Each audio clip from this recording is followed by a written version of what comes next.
People doing extraordinary things to help others. If he didn't do what he did, we would have died. Heroic acts that have sometimes meant the difference between life and death. And he was just crying, "Don't let me die, don't let me die, save me, save me." Amazing acts of courage. It was just a natural reaction. This guy needs help. Captured on dash cams, CCTV, and mobile phones. Incredible stories from the UK. He put his life at risk just to save me. And across the world. Mayday, mayday, mayday. All the people that assisted with my rescues that day are my heroes. We genuinely owe our lives to him.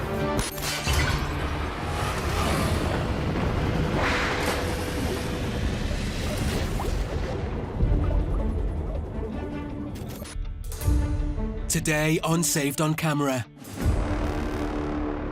Terror in mid-air as a commuter piloting his own plane loses power. When the engine lost power, I was also right in front of a large water body. 8,000 feet above the Canadian wilderness, the situation takes a nosedive. You see the treetops getting closer and closer. At that point, that's when I heard a loud explosion. Search and rescue have been mobilized, but it won't be that simple. The terrain at the rescue scene was rough terrain. And worse still, locating the crash site will not be easy. I realized very quickly that I did not have my GPS on me. I knew I could be in the woods for days. In the UK, a local animal lover was surprised to find that a dolphin washed up on their beach was still alive. We've never had a live dolphin stranding. We needed to move him. As more rescuers joined, they knew the clock was ticking, but moving the creature was looking unlikely. It was a very large dolphin and very heavy, and for the two of us by ourselves to move that would have been impossible. A woman on holiday in Bali takes a terrifying fall into a volcano during a nighttime hike. I realised the height she'd fallen. There's no way she could have made that.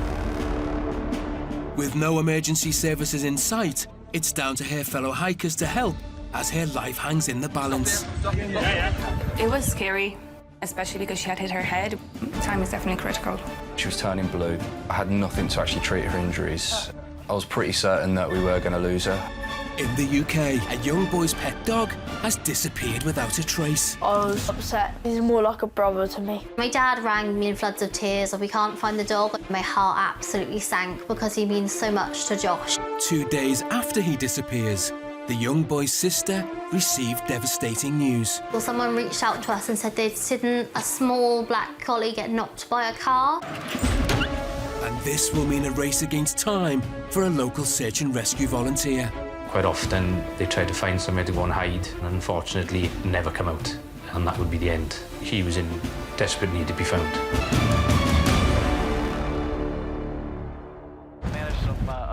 In Canada, the pilot of a light aircraft has noticed a problem during a morning flight. I noticed my engine settings, they were slightly off. And these settings are never slightly off. His engine was failing, leaving him in a mid-air emergency. That's when I heard a loud explosion and saw a tree actually penetrate right through the bottom of the airplane. Commuting to and from work can be dull, but for American Matthew Letin, it's something he relishes.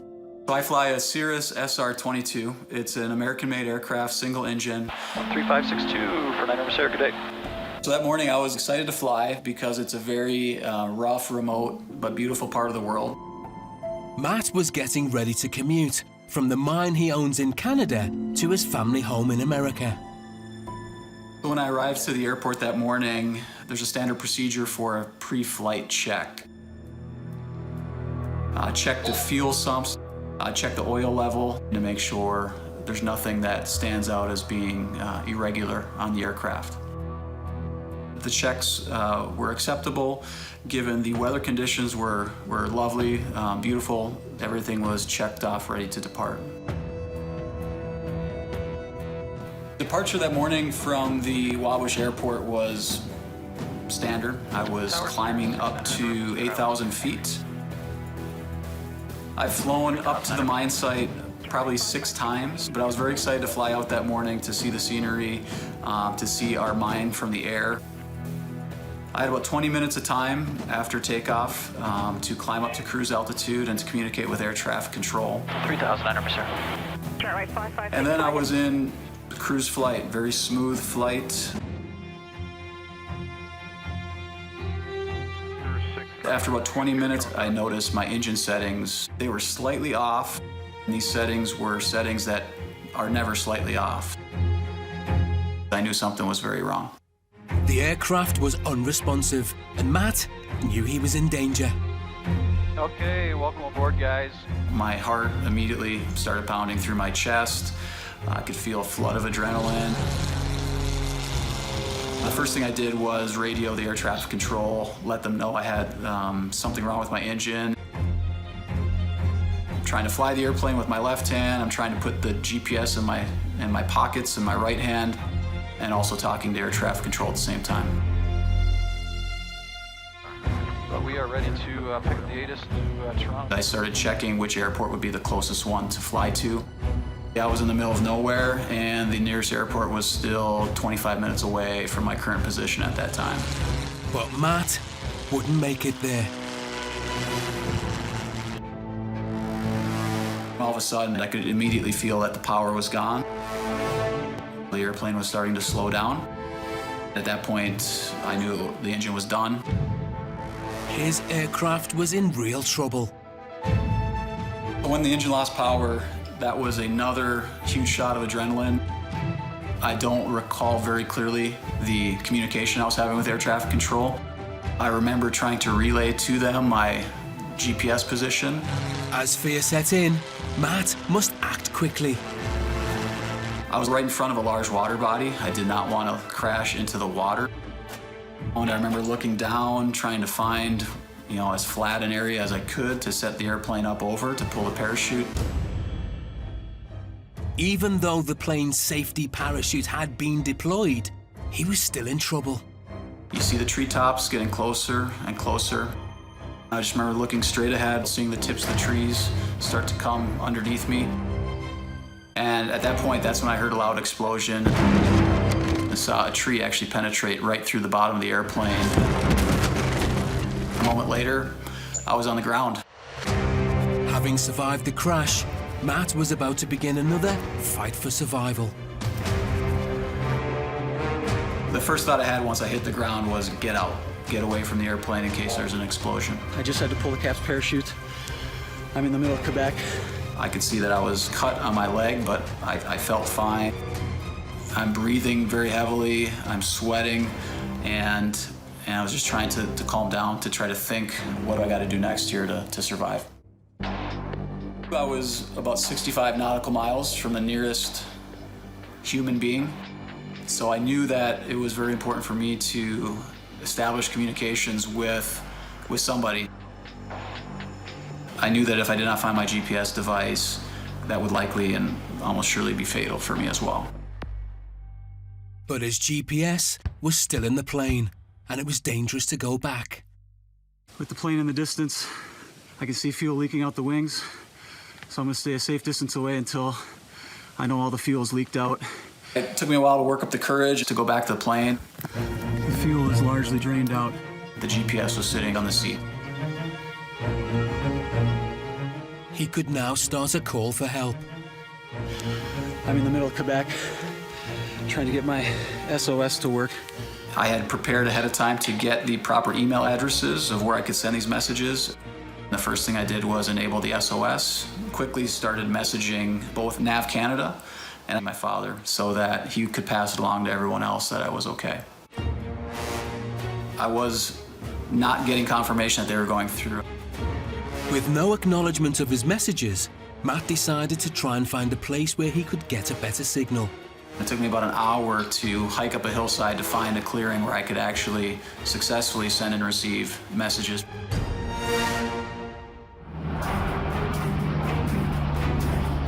Later, the reality of his situation sinks in. Help was on the way, but it was hours away.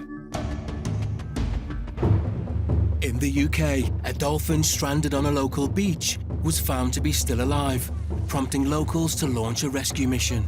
We were constantly keeping that supply of water over its body, doing what we could, and knowing that time wasn't on our side. In the UK, Shoreham Beach in West Sussex is popular with locals and visitors. It's also home to a variety of marine wildlife, something members of the local community are passionate about, including Joe Snow. For me, the main reason to volunteer was because I'm a diver and I'm an open water swimmer, and I love all things associated with the sea. And her skills as a marine medic were needed when a dolphin was discovered stranded on a local beach. Without knowing its condition, Joe headed to investigate. There were some superficial injuries. He'd moved around on the pebbles and got some grazes on his tail fluke. Injured but still alive, Joe knew every second counted to get this creature back to the sea. But she also knew she would need help and called on fellow animal lover Pete Foggan. I got down to the beach, and as I got here, the head office called just to say that I'd ideally like a vet on site as well to come and check to see if the dolphin was ready for refloating or any injuries. In the meantime, the pair needed to protect the creature. We tried to stop him getting further damage by putting some blankets underneath him. It was also quite important to keep him cool. Beach Patrol Officer Robert Dove had also received a call from the Shoreham lifeguard. Bravo, this is Worthing Base. I got the call midday that there was a beach mammal. OK, won't be long. I prepped for that, got the towing gear out, expecting the worst, and extra towels for hydration and saturation of the mammal. By now, a local vet had arrived and was assessing the dolphin's condition. The vet checked the vitals, all seemed good. The size and the weight of the animal was healthy. There wasn't any damage as to why it beached up. There wasn't any injuries, any netting damage on the body. So it was a green light to try a re-release. They would need to move the dolphin to a calmer area, half a mile away at Shoreham Harbour. But moving this creature was not going to be easy. It was a very large dolphin and very heavy, and for the two of us by ourselves to move that would have been impossible. It was a very windy day, so there were quite a few kite surfers around. Local resident and keen kite surfer David Donald was one of them. It was a sunny day and I was with some mates. We were asked to come and assist the beach dolphin. I've never seen one on the beach before, so it was pretty unusual. Originally, they wanted to carry the dolphin to the harbour, which is a few hundred metres. So I don't think it would have been that easy to move it, because it's probably 150, 200 kilos. There's a lot of weight there. We did have a large rug with a lot of muscle around it, but that was still a challenging ask.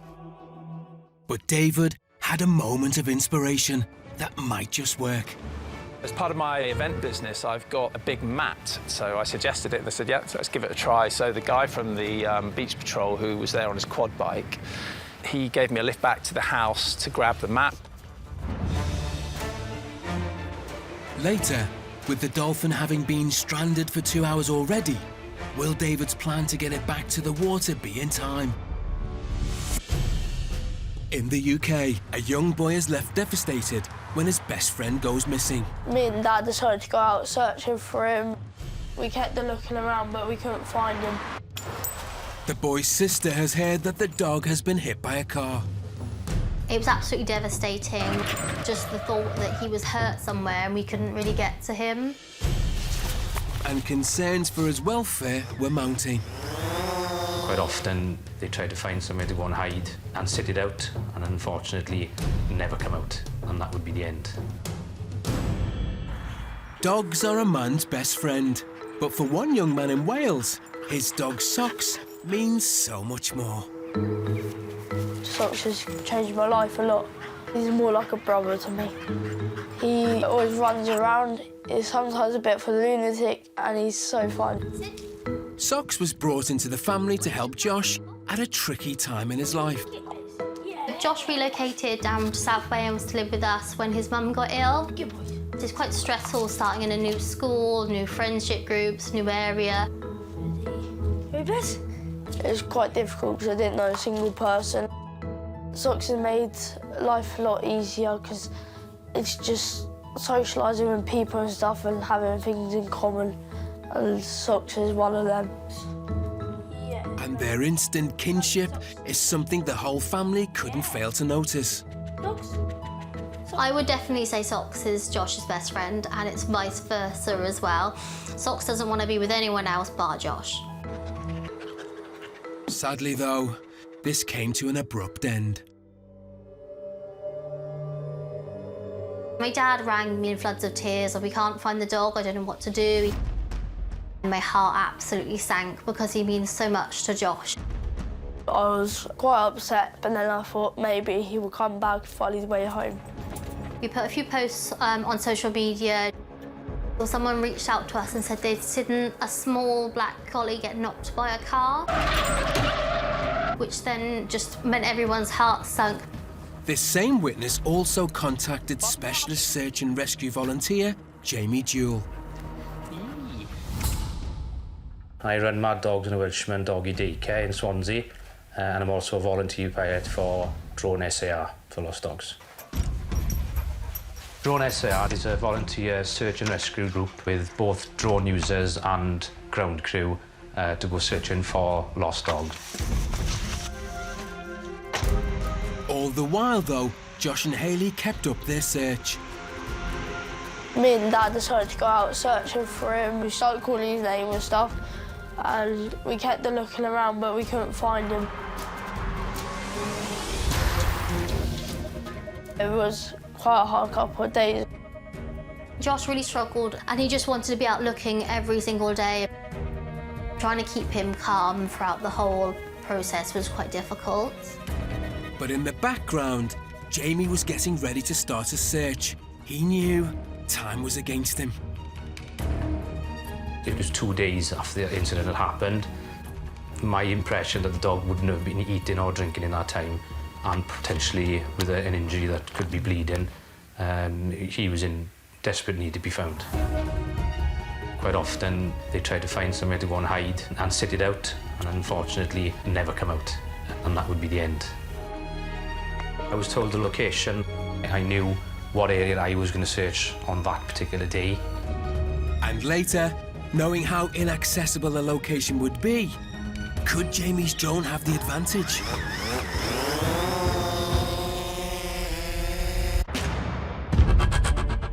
A woman on holiday in Bali takes a terrifying fall into a volcano during a nighttime hike. I realised the height she'd fallen. There's no way she could have made that. With no emergency services in sight, it's down to her fellow hikers to help as her life hangs in the balance.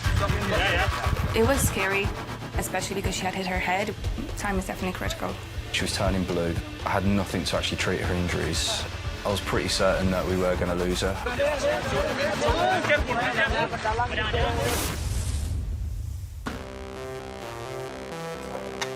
John Conway works as a firefighter, and it's a job he's passionate about. I've been a firefighter for about 8 years. Obviously, it's not day to day that you get to go out and save people's lives. Every day is different, and you do get to do good in the community. And no matter how cheesy that sounds, I think that's why everybody does it, really. Dorina Agaci, originally from Romania, now lives and works in Dublin. I work as a paediatric nurse in Crumlin Children's Hospital. I always liked helping people. I know it's very cliche, but it's true. I also really enjoy traveling. As fate would have it, both John and Dorina booked a trip to Bali, all set for an adventure. So I decided to go to Bali on holiday, but I also wanted to do something while I was there. So I volunteered with an organisation to do healthcare education with kids. One of the main reasons I wanted to go to Bali was the famous Mount Batur volcano. I heard that the sunrise treks were actually phenomenal, so that was a big part of why I booked to go there. I was really excited to do it, although we were up at 1 o'clock in the morning. It was busy. There were a few groups there. The guys did warn us that the terrain was quite bad. It was very slippery. Once I got to the top, there wasn't actually a great deal to see because it was pitch black and we were all just sat there waiting to see the sunrise. And I heard a woman screaming just behind me, and that's when I realised that someone had fallen into the crater. We just all heard a very loud scream. At that point, all the tour guides just left us and they went into the crater. And they said that someone had fallen in and that she's bleeding. John was keen to help, but he faced problems he'd never come across before. She was 40 metres down and I'm on my own. I've got no first aid kit. I've got literally nothing. It's just me stood there in a vest.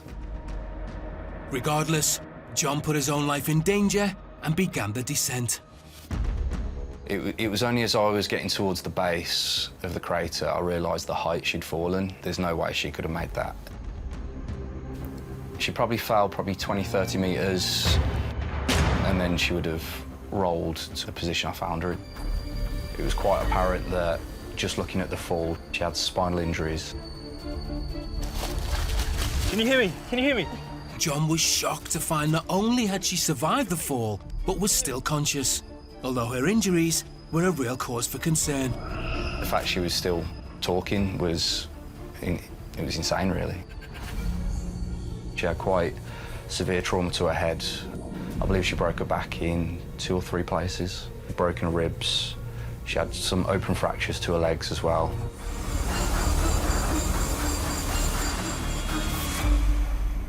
Back in the group above, unbeknown to John, Nurse Dorina Agachi was anxiously awaiting news of the woman's condition.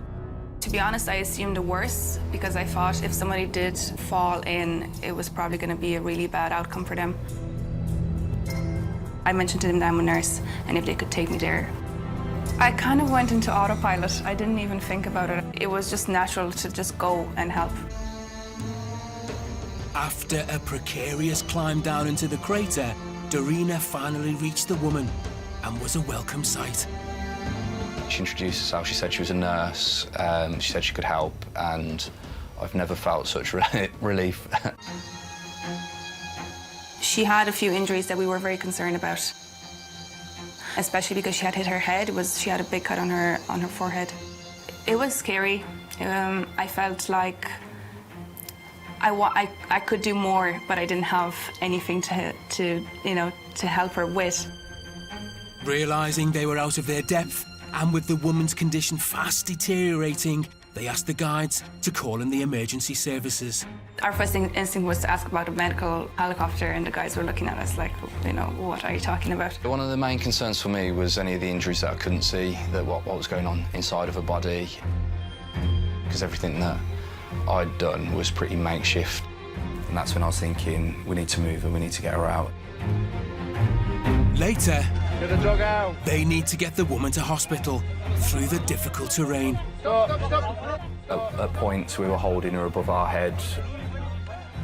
Yeah, it was quite challenging, really, just carrying a person, let alone ourselves down them slopes.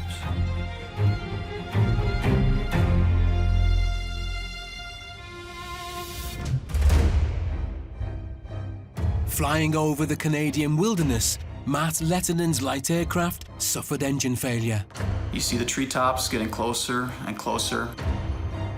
That's when I heard a loud explosion. And a moment later, I was on the ground. After a crash landing, Matt used his GPS to send out an SOS, only to find he wasn't getting a signal. It took me about an hour to hike up a hillside to find a clearing where I could actually successfully send and receive messages. Luckily, Matt's hike had been worthwhile. His call for help was heard by the search and rescue team led by Nicholas Brouard. Our role as search and rescue teams is to respond to emergency in remote location where anybody else can't go. But any rescue attempt would take time. We were about 2.5 hours of flight from the rescue scene. So there's a lot of things involved when we show up for a mission like this. We do some checks on the aircraft, we check our equipment, and then we start the helicopter and we were ready to go airborne. Back at the crash scene, Matt's hopes were raised when he saw a spotter plane overhead. I was getting feedback that there was an airplane overhead and I could hear an airplane overhead. I was being told that they could not see me. So I returned back to my base camp, quickly started a fire. It made a lot of smoke. Come on, boys, you just flew right over me. Come on, get me, boys. I received a message about 15 minutes later that they had spotted the smoke. Matt's relief was short-lived. This giant Hercules was first response, and the rescue helicopter was still a distance away. Help was on the way, but it was hours away. But the spotter plane had dropped a radio, giving Matt a direct link to the search and rescue team. It was out of a scene of a movie where they fly over and all of a sudden you see this little parachute just floating down to earth, and with a large buzzing sound. And drop the radio for me. The most glorious moment was not just finding the radio, but as I walked up to the radio, I could hear the search and rescue tech calling out my name. The helicopter was reaching the crash scene. A rescue attempt was now in sight. Matt sent a precise location of his position with a GPS. Because of that, the radius was narrowed and we were able to locate him pretty fast. The forest was dense, but there was a parachute on a tree. We were able to see the parachute, the plane, and Matt from the aircraft. Waiting below, Matt had started to believe that he might be finally out of the woods. Once the helicopter arrived, that was yet another feeling of joy, of optimism that this thing is coming to an end. When I went down on the cable, I was just 30 feet from the aircraft, so I was able to see Matt. The helicopter was overhead, the wind was incredible.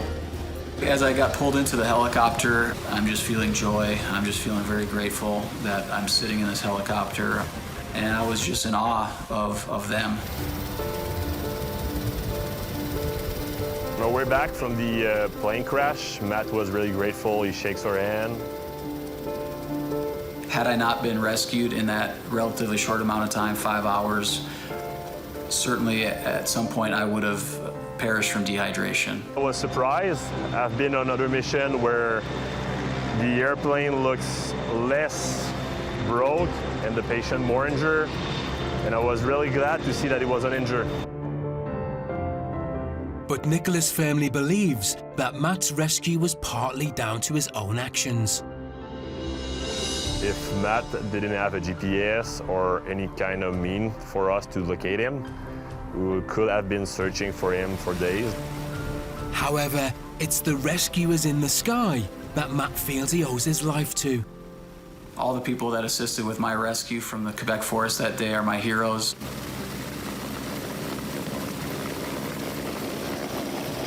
I'm grateful for the service that they provide. I'm grateful for the risks that they take to spend their lives to save one life.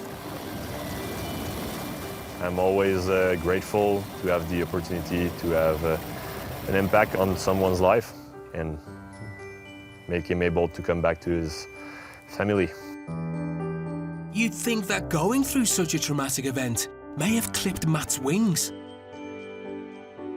I'm happy to say I went flying yesterday for the first time. A little mix of anxiety, a little mix of excitement, but my first flight back in the air went very well. Where I should be dead in the woods right now, and how do I make the best use of my life going forward, if nothing else to honor the gift and the sacrifice and in gratitude for all the rescuers that helped get me out of the woods. In the UK, rescuers are astonished by the condition of a dolphin that's been left stranded on one of their beaches. When I went there when the dolphin was very alive, I was a little bit shocked and surprised. To keep the mammal alive, they must act fast. You've got to make sure that they get into the water. But to get the 400-pound creature to the water is not going to be an easy task. He did have a large rug with a lot of muscle around it, but that was still a challenging ask. By this time, the dolphin had been beached for 2 hours, and locals had offered their help in getting the creature moved. I've got a big mat, which I use for moving hot tubs. It's called a spar sledge. We put that plastic roll mat against the side of the dolphin, and then everyone together, working in sync, lifted and rolled the dolphin onto the mat.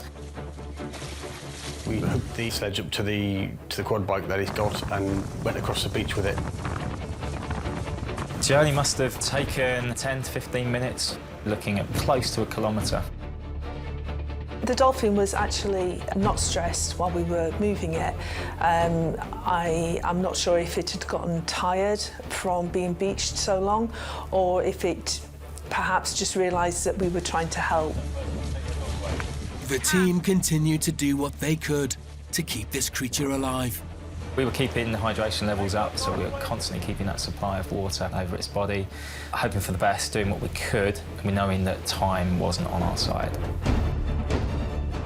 But when they finally reached the harbour and released the dolphin into the water, the animal did not swim off as hoped. It's a group of people holding the dolphin upright in the water, refloating it just to allow it to sort of get its orientation back. We initially tried to release it, and we removed the blankets and it toppled over to one side.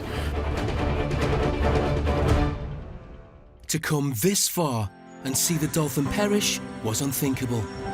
But just when they'd lost hope, there was a breakthrough. 15 minutes later, it decided it had enough and it wanted to go, so we just dropped the blanket and it swam off. I didn't hold too much hope, but to my amazement, it survived. It had done a few laps, and then found its flippers, shall we say, and steadily made its way out the harbour.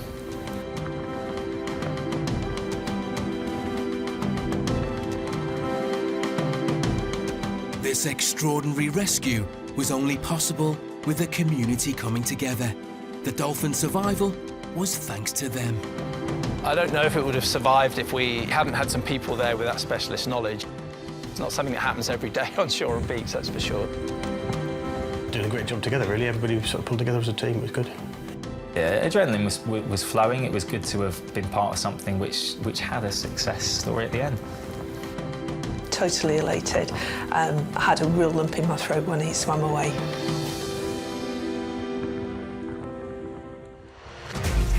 Back in the UK, a young boy's pet dog has been missing for 2 days. Kept waking up having bad nightmares. Despite searching high and low, there have been no sightings of him. We started calling his name and stuff. We kept looking around, but we couldn't find him. But the young boy's sister learned that the dog had been hit by a car. Just the thought that he was hurt somewhere and we couldn't really get to him. Meaning the clock was ticking for the rescue mission. Potentially with an injury that they'd never come out, and that would be the end. Jamie was about to get a breakthrough in the search. After looking through some hedgerows, I noticed something white. Back home, Josh was trying to stay positive. I kept going to school thinking that maybe Dad would call me and say, we found socks at last, and it was quite difficult, and I was just trying to get my head down in school, and it was just impossible. Jamie was going to do the impossible, but it wasn't going to be easy. I flew the drone in closer and realised then that it really did look like the dog that I was after. And so I dropped the drone lower and lower to get a positive identification, and once I realised it was the dog, I could see there was slight movement, so I knew he was alive still. Given that it was only my second or third actual search out for a dog, I got very, very excited, quite emotional to be honest as well. Jamie's elation soon changed to fear. The dog was closer to the road than what I was, so I didn't want to get any closer with the drone until I could form a barrier between me and the road. The most thing that was panicking me was if I tried to make my way through, was he going to bolt? Locating socks was one thing, convincing the injured pet to come with him, another. When I first actually got close to him, he showed interest, but there was obvious injury to his front leg. I offered my hand out. He was coming up to my hand for a sniff, and then I popped a lead on him, and he got straight up. He got straight up and was happy to come out as well, so probably as relieved as I was. A successful rescue, but not knowing how bad his injury was, Jamie wasted no time in reuniting socks with his owners. I contacted the person who found me on Facebook to get the details of the owners, and then I made arrangements to drop the dog back. By now, Josh was about to get the news he'd been so hoping for. I was texting Dad, and then Dad said we found socks. Dad didn't tell me straight away that he got hit by a car. It was quite upsetting, but at the same time I was kind of glad that, like, he was back home and I was really with my best friend. Hayley rushed Socks to the vet. She wasn't sure how badly hurt he was. We had a series of x-rays and they found out he'd broken the main bones in his arm. They just said that he was really lucky that it wasn't worse, considering that a car had knocked him and he'd been out in the wilderness for a few days on his own. But it's Josh who feels like the lucky one, and he has Jamie to thank for it. I thought it was kind of cool that Jamie found him with a vagina. It is a really nice feeling knowing that you've made a big difference in someone's life. For Josh in particular, this dog was his best buddy. Makes it all worthwhile. Without Jamie, we wouldn't have been able to find socks. I was so glad that we had the family back together again. In Bali, a woman is badly injured at the bottom of a volcano. Can you hear me? Can you hear me? She'd been given treatment by two fellow holidaymakers, off-duty firefighter John from Birmingham and Nurse Darina on holiday from Dublin. But it's vital they get her to hospital if she's going to survive.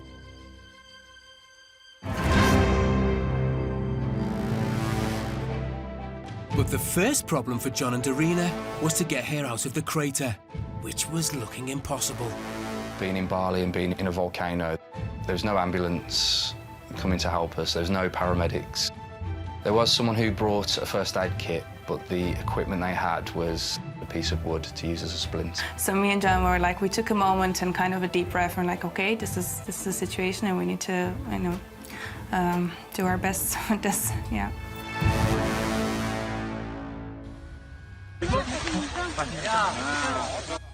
That's when a board got magically brought down. It was one of the biggest reliefs of the day, really. So we had a method to actually move her and get her out safely. But with the severity of her injuries, it was crucial they make the long journey back down without causing further trauma. Luckily, with my job, we train to actually move people, keep them in alignment and isolated, so that helped, and I literally had to talk guys through how to move her. If she's going upwards, someone needs to have under here. And get her onto a board as safely as possible.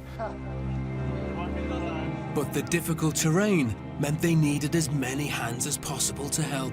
There were a lot of people there and we needed all of them to carry her from the crater. That was the most difficult part. I looked around and we found the shallowest point of the crater. We couldn't just carry her out, so we ended up linking arms, and there must have been probably 30 of us. We pretty much dragged each other out while keeping the girl as flat as possible. They were all holding the stretcher kind of on their shoulder. Because the terrain was so bad, they had to be very careful when they were walking. So we kept telling everyone to go very slowly. Obviously, the communication wasn't great.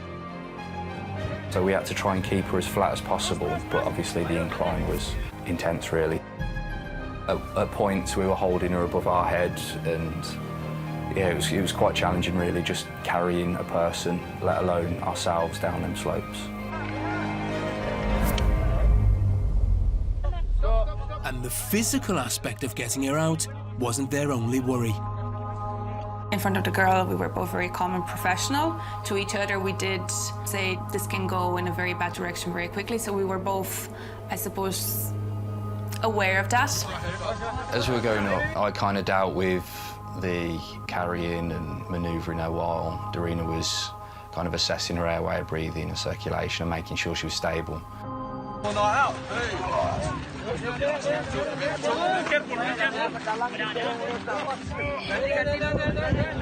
After a difficult hike to the base of the mountain, there was a glimmer of hope as an ambulance was waiting for them.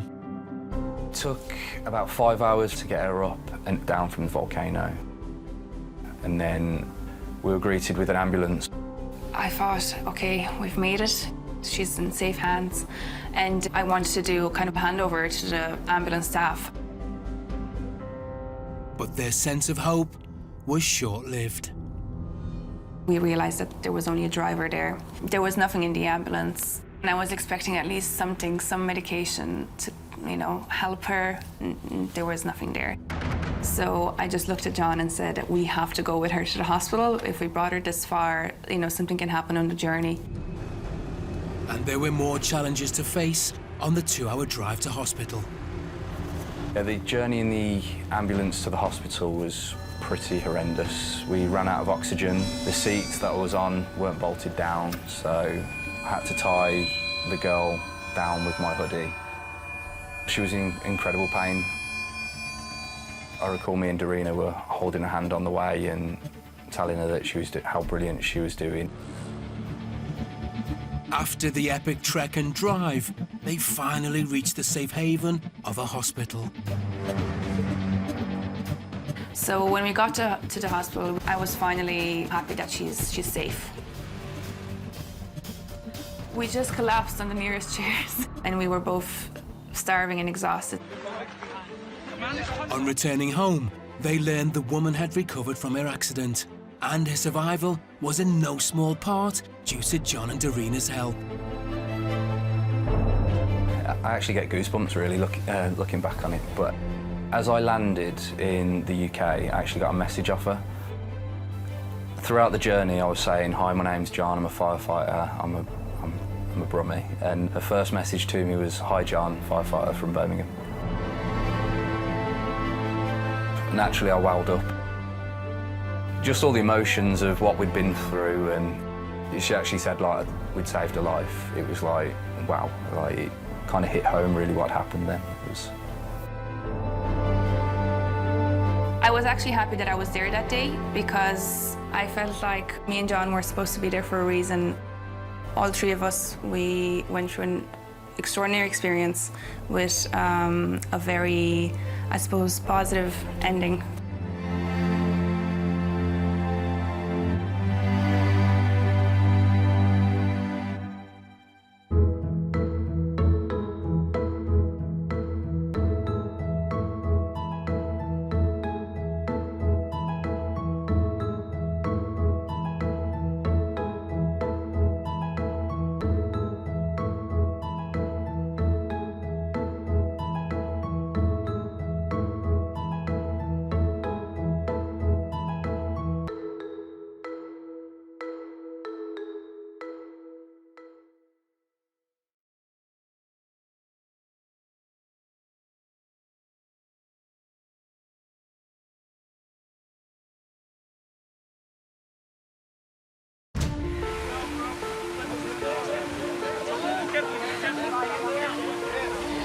People doing extraordinary things to help others. If he didn't do what he did, we would have died. Heroic acts that have sometimes meant the difference between life and death. And he was just crying, "Don't let me die, don't let me die, save me, save me." Amazing acts of courage. It was just a natural reaction. This guy needs help. Captured on dash cams, CCTV, and mobile phones. Incredible stories from the UK He put his life at risk just to save me. And across the world. Mayday, mayday, mayday. All the people that assisted with my rescues that day are my heroes. We genuinely owe our lives to him.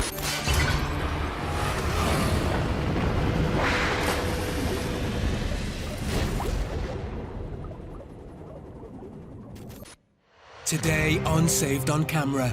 In Hawaii, a rising star in the world of volleyball takes a step too far on a hike to a waterfall. I just noticed she was getting a little too close to the edge. I couldn't see very well, and my right foot came out from under me. And she will have to fight to prove doctors wrong and keep her career. Everything that I'd worked so hard for was just gone like that in an instant.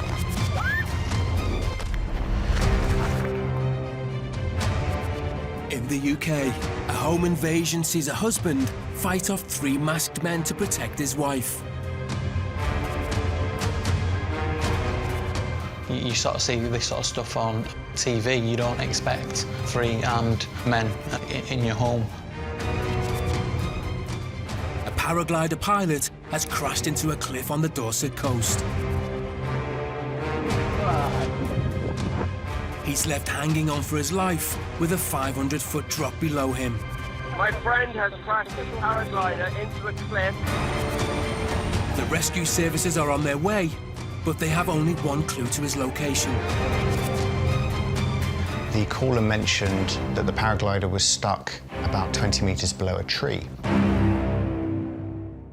And in the crystal clear waters of the Bahamas, a free diver makes a near fatal error. We weren't really careful of the depth. I just used up too much fighting the fish as I was down there. Leaving his brother to try and save him from drowning. Just one thing on my mind, go save him.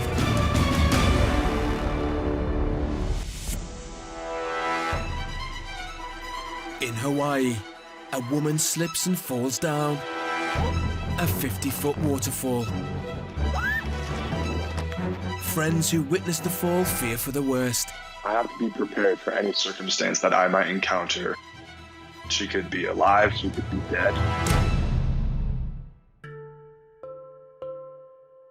Heather Friesen, a professional volleyball player, was based in California when an exciting opportunity came her way. I got a scholarship to play at the University of Hawaii. I'd never been to Hawaii before, and I was really excited to go. And it was there she met her adventurous friend, Austin Ackery. We just hit it off right from the get-go. We started sharing each other's stories and developing a really strong and deep connection. He was just such a happy, cheerful person that we instantly became friends, and he loved hiking, so we would go on hikes together. When Austin suggested a group of them hike the Cow Crater Trail in Honolulu, Heather jumped at the chance. It was one that I'd never gone on before, so I was really excited, and he said that a couple other friends were coming. The Cow Crater hike is up to the ridge of the Ko'olau Mountains. You couldn't pray for a better day. There's blue skies, minimal clouds overhead. When we got to the beginning of the hike, there was a sign that said something like, Cow Crater Trail, hike at your own risk. But we all just kind of laughed at it and said, no, we'll be fine. We're just going to keep going. I also remember saying, man, my season starts in a week. I better not roll my ankle or something because my coach would be really mad at me. The group continued climbing, keen to reach the top of the waterfall as fast as possible. The climb to the top of the waterfall wasn't all that difficult. It was fairly short, probably took no more than 5 to 10 minutes. Having climbed, the pair admired the scenery, but Heather's enjoyment was about to be cut short. Whoa. I really just wanted to take a look over the edge of the waterfall because in my mind I thought, how many times do you get to look over the edge of a 50-foot waterfall? I just noticed she was getting a little too close to the edge. There's this little trickle of water that was kind of in the shadows that I couldn't see very well. And so my right foot, unfortunately, just happened to step right on that. Whoa. And it came out from under me.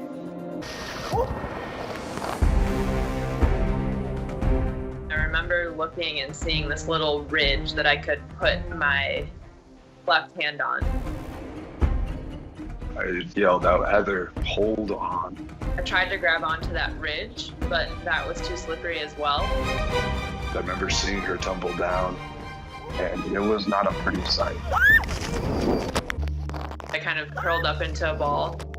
I needed to land on my left side because I'm right-handed, so that's my hitting arm. So all of those thoughts were going through my head as I was in the free fall. I hit the rocks and then I kind of fell into the water from there. But the pool of water wasn't deep enough to break her fall. The water at the bottom of the waterfall was only about knee height. Austin raced down to the bottom. I have to be prepared for any circumstance that I might encounter when I find her at the bottom of that waterfall. She could be alive, she could be dead. But he wasn't prepared for what he found. She was standing up, and I thought that was so bizarre. How could somebody that takes that kind of fall, how could they be standing up? I just used what energy I had to stand up and walk over to the side of the waterfall.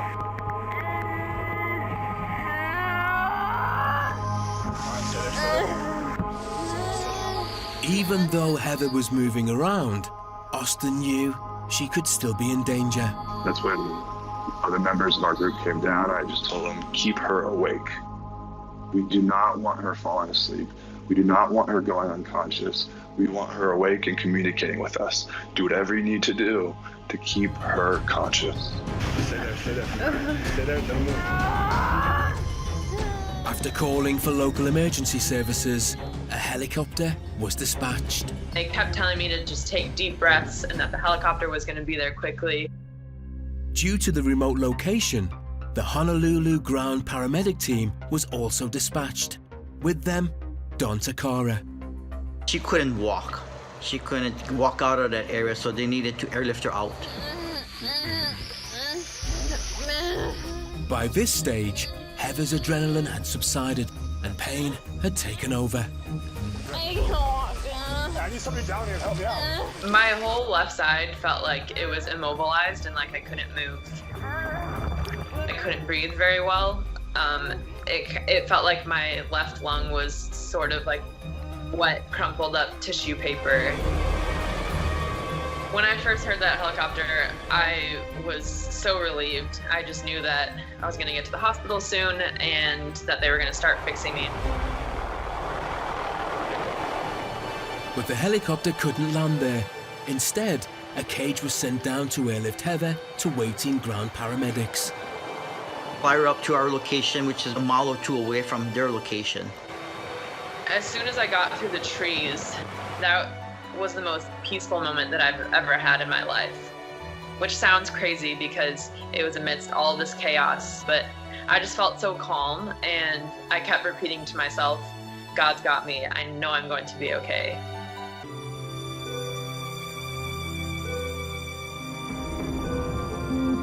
The paramedics were also surprised at how okay Heather seemed, but they must now consider internal injuries. We've noticed there was crepitus in her chest, indicating that she had a punctured lung, basically. Riding over those roads is when I really started to realize what kind of pain I was in. Because her fall was so high, it was critical that we got her to the trauma center as soon as possible. Finally, in hospital, the true extent of Heather's injuries were revealed. They told me that I had 10 broken ribs, a collapsed lung, and a fractured scapula, which is my shoulder blade. And I had a couple really deep wounds that they had to stitch up. With Austin now by her bedside, there was more devastating news to come. The doctors told us the extent of her injuries, and from what you could tell, Heather would not be playing volleyball ever again. I remember being so devastated, crying really hard because, man, everything that I'd worked so hard for was just gone like that in an instant.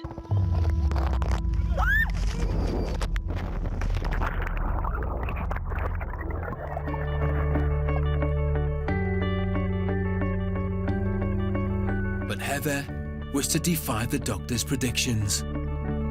It was the beginning of a very, very slow recovery process, but now I'm back to full strength and competing at the professional level, so it's just amazing.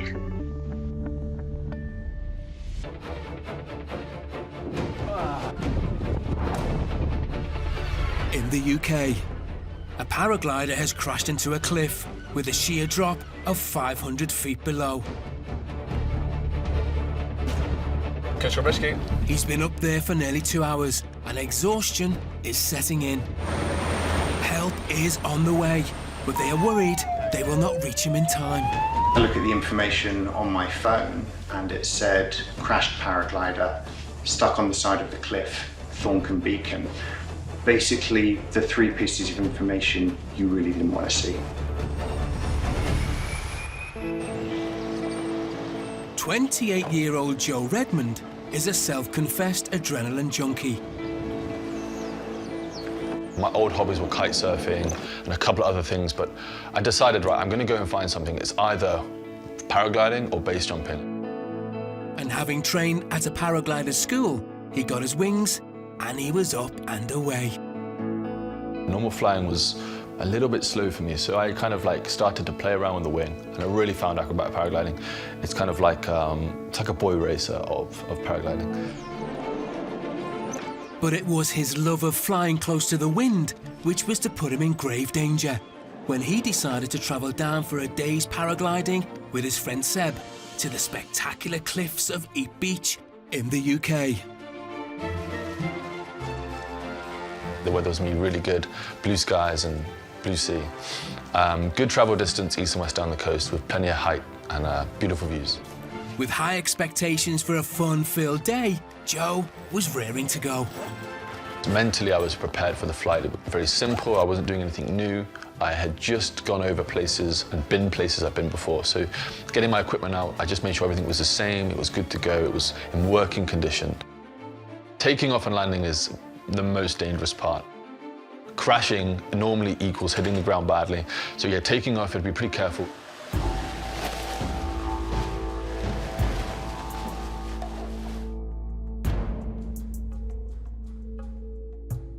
You've got like people surrounding you with their wings laid out, ready to run off the edge of the cliff, and the wind will give you enough energy to help you pull the glider up, guide it into an overhead position where you turn and face out to sea.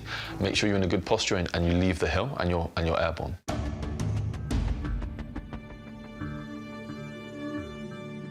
So my friend Seb had taken off before me, and he'd already managed to do a small circuit out to the left of takeoff. So when I took off, he was behind my right shoulder, and as we came out together, I looked to my right, and I can see Seb, you know, maybe 15, 20 feet up and to my right. I know, come in! We normally talk to each other in the sky, so we're flying up and down, talking and discussing, and kind of not showing off, but you're kind of enjoying your company.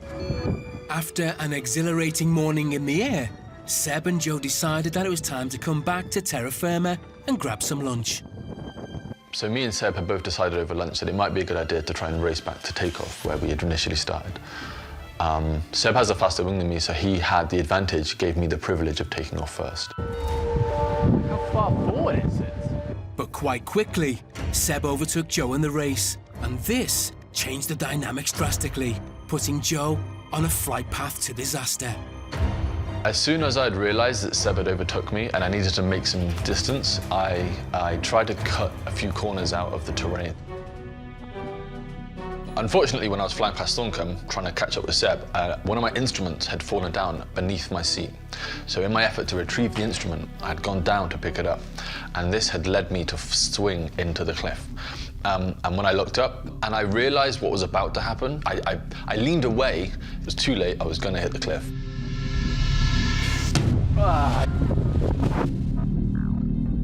When I hit the cliff, the first thing that hit the cliff was my left side. My elbow swung in, my hip swung in, and my wing had then scooped onto the cliff edge, essentially grabbing the cliff and keeping me safe. I was now just hanging onto the rock, which is a lot better than a situation where you're half falling, half flying, you know, and I was lucky to be conscious the whole time as well. Just needed a moment to get over the pain, and then a moment to just go, well, where am I? Like, what is going on? So I started to look at how high I was. Where were people? Did they see me? I looked at the ground. I was like, okay, so I'm 25 meters up. I looked at the top. I was like, okay, so I'm like 15, 20 meters from the top. Am I gonna try and climb down? Am I gonna try and climb up? Am I gonna just sit here and play safe? Is the paraglider about to slip and I'm gonna fall anyway? It's very loose rock, not good to climb on. As he looked up, he spotted something that might help. I could see a ledge above my head that gave me more of a platform to stand on. It was a place where I could reevaluate with more time. There was a part of me that kind of felt more secure climbing than I did trusting the paraglider to hold my weight up. So I had climbed 2 meters from where I got stuck in my seat, and I'd found this ledge. It must have been maybe 2 square feet wide. It was a small ledge, just enough for your 2 feet. Later, are Joe's rescuers a little too close for comfort? I couldn't see it. It managed to come around the corner, and I was very aware that if it literally had flown over me, because of how delicately balanced I was, it was going to blow me off. A young couple faced their worst nightmare as masked men enter their home. By the time I'd got to the top of the stairs and looked down, I saw men in balaclavas at the back door of my property. With his wife ill upstairs and heavily outnumbered, a husband decides to fight back to protect her, no matter the cost.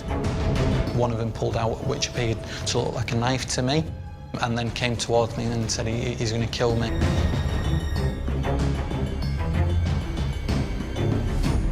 Loved-up couple Charlotte and Asif Ali live with their dogs in Rochdale near Manchester, in the UK. Me and Asif have been together for 11 years, married 8 years this year. It's an amazing thing to find a man that treats you as his queen. It might sound a little bit cheesy, but when you find a person who just adores you as you are, you know, you can't ask for anything more, really. Asif works as an entrepreneur in the local community. I own a few small businesses within the town. I'm in clothing and also an estate agent. And following a successful day at work, Asif headed home as usual. We had dinner together.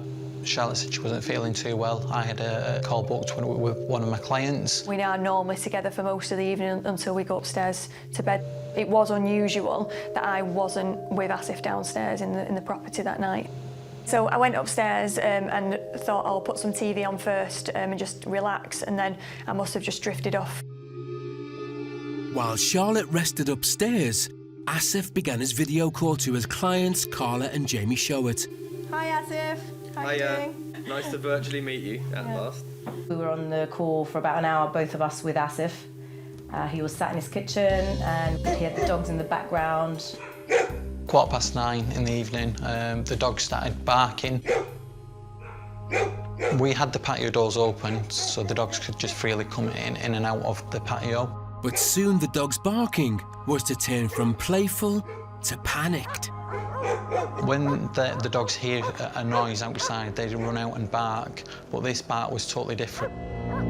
They'd run out, barked, and then sprinted back into the house, and then aggressively barking like I've never heard anything like it.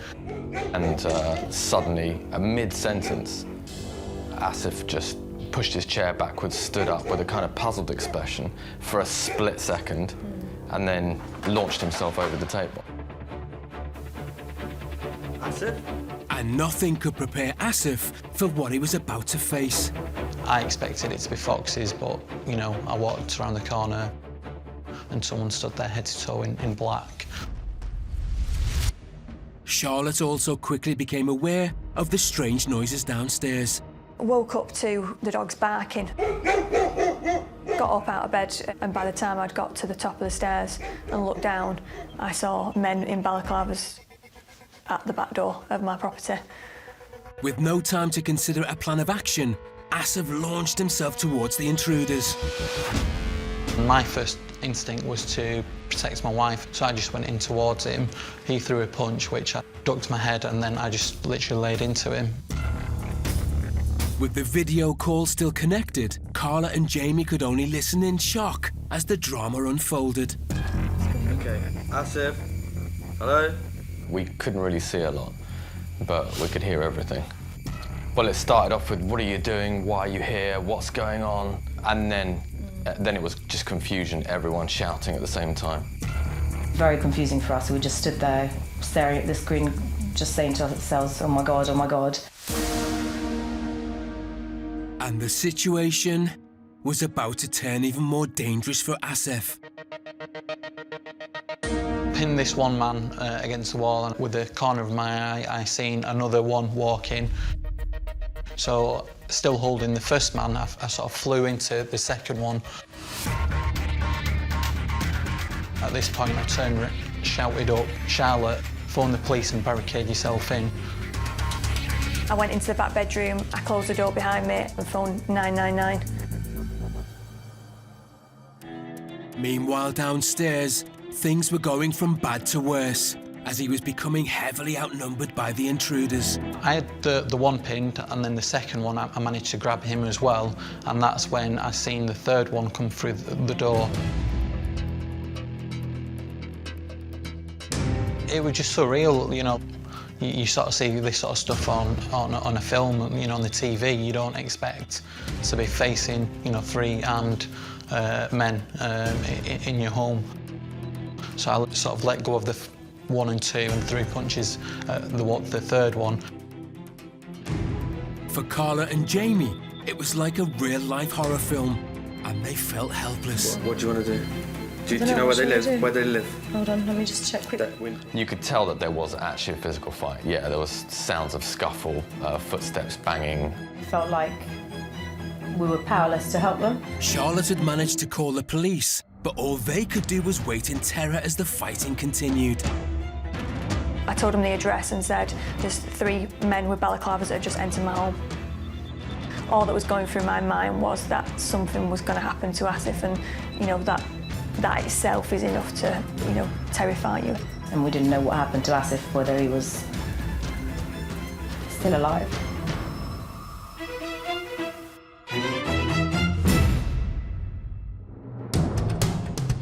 Later, with Asif heavily outnumbered by the attackers, things take a more dangerous turn. One of them pulled out which appeared to look like a knife to me, and then came towards me and said he's going to kill me.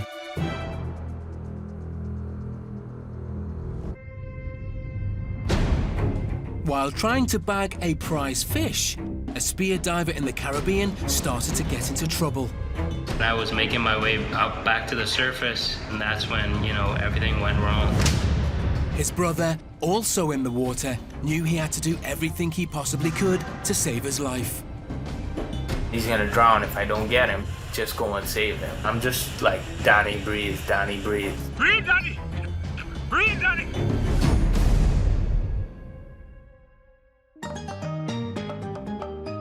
Millions of tourists opt for the glorious surroundings of the Bahamas every single year. And it's where Alex Mullings and his brother Danny spent most of their childhood. It's also where they developed their love of the sea. I love the water since I was a kid. I have been doing fishing since I was 14 years old. Me and Alex started diving about the same time, you know. He had a few months on me, and that was pretty significant because, you know, I was a rookie just starting out, and he was able to guide me along and help me out and help me to get better. The brothers share a close bond and a healthy sense of competition.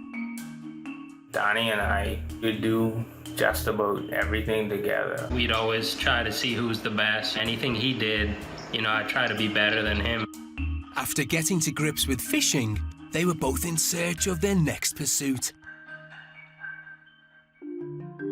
We just got tired of fishing and we wanted to try something a little bit more challenging. I fell in love with spearfishing. Spearfishing is where you just hold your breath, you have a snorkel and you have a mask and you survey the underwater and you look for your next meal, you look for a fish.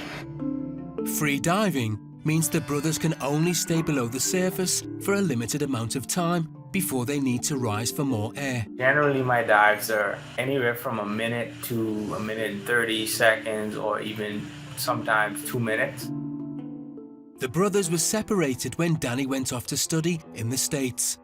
Their new pursuit would have to wait until the Christmas break. I had just gotten back from university and we were pretty eager to go out and, do some spearfishing. And Alex was keen to plan a trip that they'd never done before. It would turn out to be a trip that they would never forget. The night before, I've been looking at spots that we maybe didn't dive on that looked good.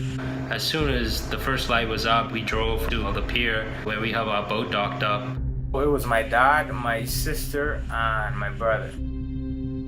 The party headed out to a location neither had been to before, and it wasn't long before they saw a prize. When we drove over this spot, and we saw like a grouper, and we were like, okay, well, let's see if we can get that grouper. Both knew they had to prepare, but neither knew how deep they were about to dive. We weren't really careful of the depth.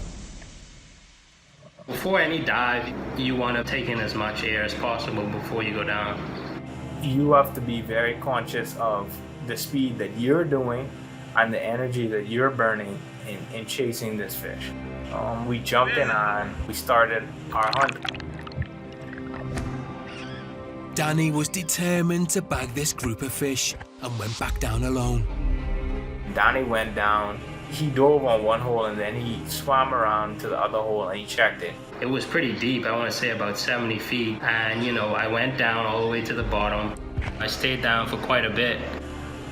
What must have been going through his mind was, okay, I don't see the fish, so let me head back up. Then I see him stop and he starts to deviate. Danny may have lost sight of the grouper, but caught sight of a bigger prize. As I was gonna come back up, I saw this nice hogfish and I just had to shoot it. I see the hogfish that he's stalking, and then he lines his shot up with his pole spear and he shoots the hogfish.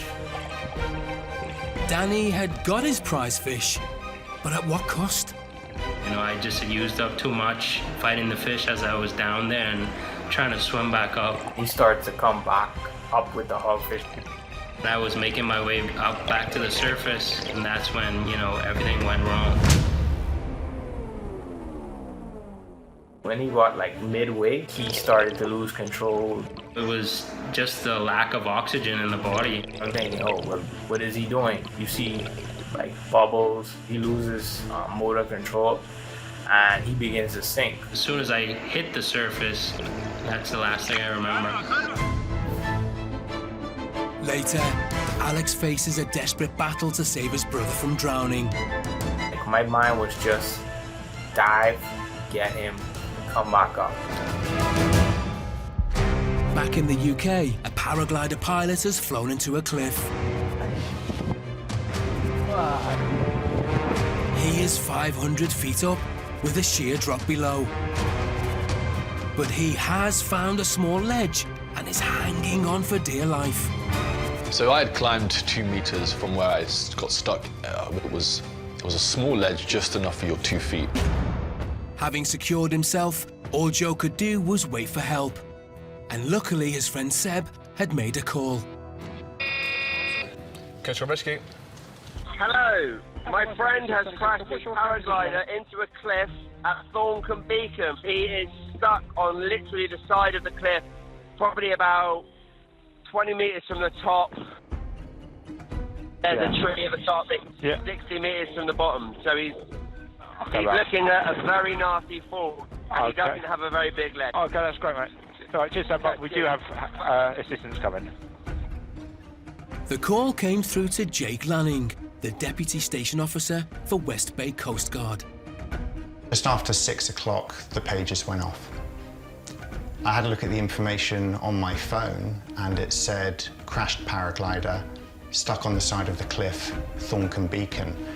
Basically, the 3 pieces of information you really didn't want to see. The Coast Guard tasked 2 teams to respond. That was West Bay team and the Lyme Regis team, and they'd also tasked a Coast Guard rescue helicopter. There are no roads up to Thorncombe Beacon, so we travelled as far as we could on the main roads and then drove off-road the rest of the way. But when they arrived, they couldn't see anything and didn't know where to look. Luckily, when Seb had phoned, he had mentioned a vital fact. In the 999 call, the caller mentioned that the paraglider was stuck about 20 metres below a tree. There are no other trees up there apart from this one right near the edge of the cliff. So we set up our rescue equipment above that tree. The Coast Guard helicopter had also arrived.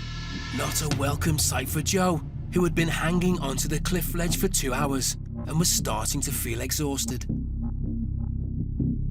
I heard it, I couldn't see it, it managed to come around the corner, and I was very aware that if it literally had flown over me, because of how delicately balanced I was, it was going to blow me off.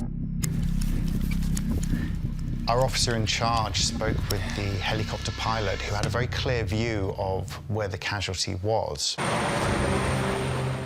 The decision from the helicopter was that actually this isn't a rescue that they should attempt. If they got too close to the casualty, the downdraft from the helicopter, which is significant, could have quite simply blown them off the cliff. I didn't overhear the conversation between our officer in charge and the helicopter pilot, but I remember vividly one of the other officers tapping me on the shoulder and saying, "Jake, you're going over." I remember looking over the edge of the cliff for the first time and suddenly feeling quite sick. I guess the enormity suddenly hit me of what I was about to do. I could see the paragliding wing stuck on the cliff below me. I couldn't see him, but I headed towards the wing. Arrived at the wing, I couldn't see him. I didn't know exactly where he was, but an officer on the radio kind of gave me a rough idea. I actually lifted the corner of the wing up so I could see further down the cliff, and there he was. He was stuck on a very small ledge with his hands around a rock. I could start hearing the rescue team rappelling down to me. I could hear Jake before I saw him, and he actually had climbed over my paraglider and had moved it out the way to say hello. What surprised me about this casualty was he was very calm. I shouted down to him, "My name's Jake, I'm with the Coast Guard. Don't move, I'm going to come down to your location." But they were not out of the woods yet, and after hours clinging on, Joe's calmness was cause for concern. We sometimes see something called rescue collapse, which is where a casualty can relax in those moments before rescue, when they think they're about to be saved, and sometimes things can go wrong. We have a piece of equipment called a rescue harness, which is basically a big strap that wraps around your body under your arms and connects them into my system. Had I moved too quickly, there's a possibility that I could have actually pulled him off of the ledge. There's a moment where I have to let go of the rock I'm holding and essentially hold on to Jake. But yeah, for a split second, my weight shifted off the rock. It's that feeling of, okay, this is it.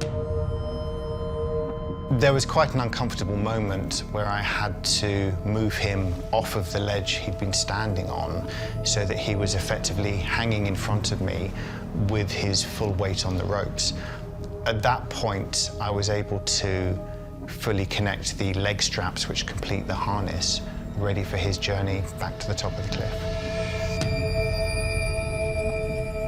At the point where we are ready for recovery, the officers who'd been keeping a watchful eye at the top of the cliff fitted a winch recovery system and were able to physically winch us back to the top of the cliff.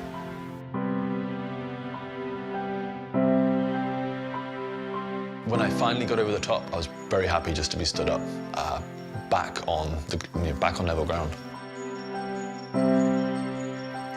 When we reached the top of the cliff, it was pure elation. It wasn't just me involved in this rescue. There was a whole team of people working very hard at the top of that cliff to bring this gentleman to safety. What was more amazing is that Joe escaped with only minor injuries. He knows that the outcome could have been very different and will be forever grateful to those who saved him. I'm really thankful for the Coast Guard team to rescue me. It's really important to have these teams help people like me. In the waters off the Bahamas, a free diver got into serious trouble on a spearfishing trip with his brother. I was making my way up back to the surface, and that's when, everything went wrong. Having lost consciousness, his brother rushed to save him from drowning. Just one thing on my mind, that was, go save him. I'm his dive partner. He's gonna lose consciousness, he's gonna sink, and he's gonna drown if I don't get him. Just go and save him. I dove down for him, and my mind was blank. My mind was just dive, get him, come back up. Alex, he immediately pulled me back up to the surface. And once I got him up, then I started to try to get him to react. So I took off his mask on his face, and I started to talk to him, breathe, breathe. Breathe, Danny! Breathe, Danny! Danny, breathe! Danny, breathe! I'm just like, Danny, breathe, Danny, breathe. Eventually, he takes a breath. The last few times he maybe shouted to breathe, I kind of subconsciously heard it. And I think that's what kind of triggered me to start breathing again. Breathe, breathe, what? Breathe, breathe, breathe, breathe, breathe, okay. Breathe. Once Danny regained consciousness, a lot of feelings hit me. Adrenaline definitely hit me. I could have just lost my brother. What could have happened if we both, passed out? What if I wasn't able to get him? But Alex still had a job to do. He needed to get him to safety. I swam him back to the boat. I took the hogfish from him, and then I passed it to my dad that was on the boat. I tried to compose myself. My dad and my sister were all shaken up, my brother as well. So, we called it a day after that, and I immediately went to the hospital. Danny may not have drowned in the sea, but he wasn't out of danger yet. So we were scared that he could still drown within 24 hours. I was more fearful of the secondary drowning, which is basically your lungs are so filled with water that even though you're breathing, they're still not absorbing enough oxygen. They did x-rays and stuff like that to see if there were any water or something in the lungs. Because I was like, okay, I did my job, but now, he's gonna die. That was more fearful to me than the incident occurred. I got the all clear, but I still stayed in the hospital for a few days just to make sure that everything was good. The drama of that day seemed to affect Danny the least. I wasn't really traumatized by the experience. I think it was more my brother and my dad and my sister. Every time I dive, they would always be on the lookout even more after the incident happened. It took me a while to actually compose myself, not just that day, but it took me quite a few months to actually regain that composure that I once had. But the event has had an impact on both brothers. I think things happen for a reason, and that definitely happened for a reason. I think it made us more safe divers, and he definitely learned his threshold that he shouldn't go over. I'm thankful towards my brother that he was there that day and at the right place at the right time. He got me back to regain my consciousness and helped me back up to the surface. Only the worst could happen if he wasn't there and he wasn't paying attention. I probably wouldn't be here today, to tell the story.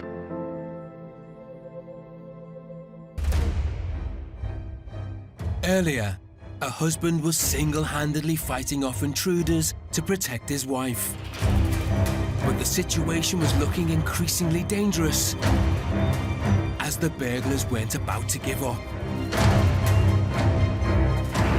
Asif? In their home in London, his business associates could only listen in shock as they heard what was going on via their video call.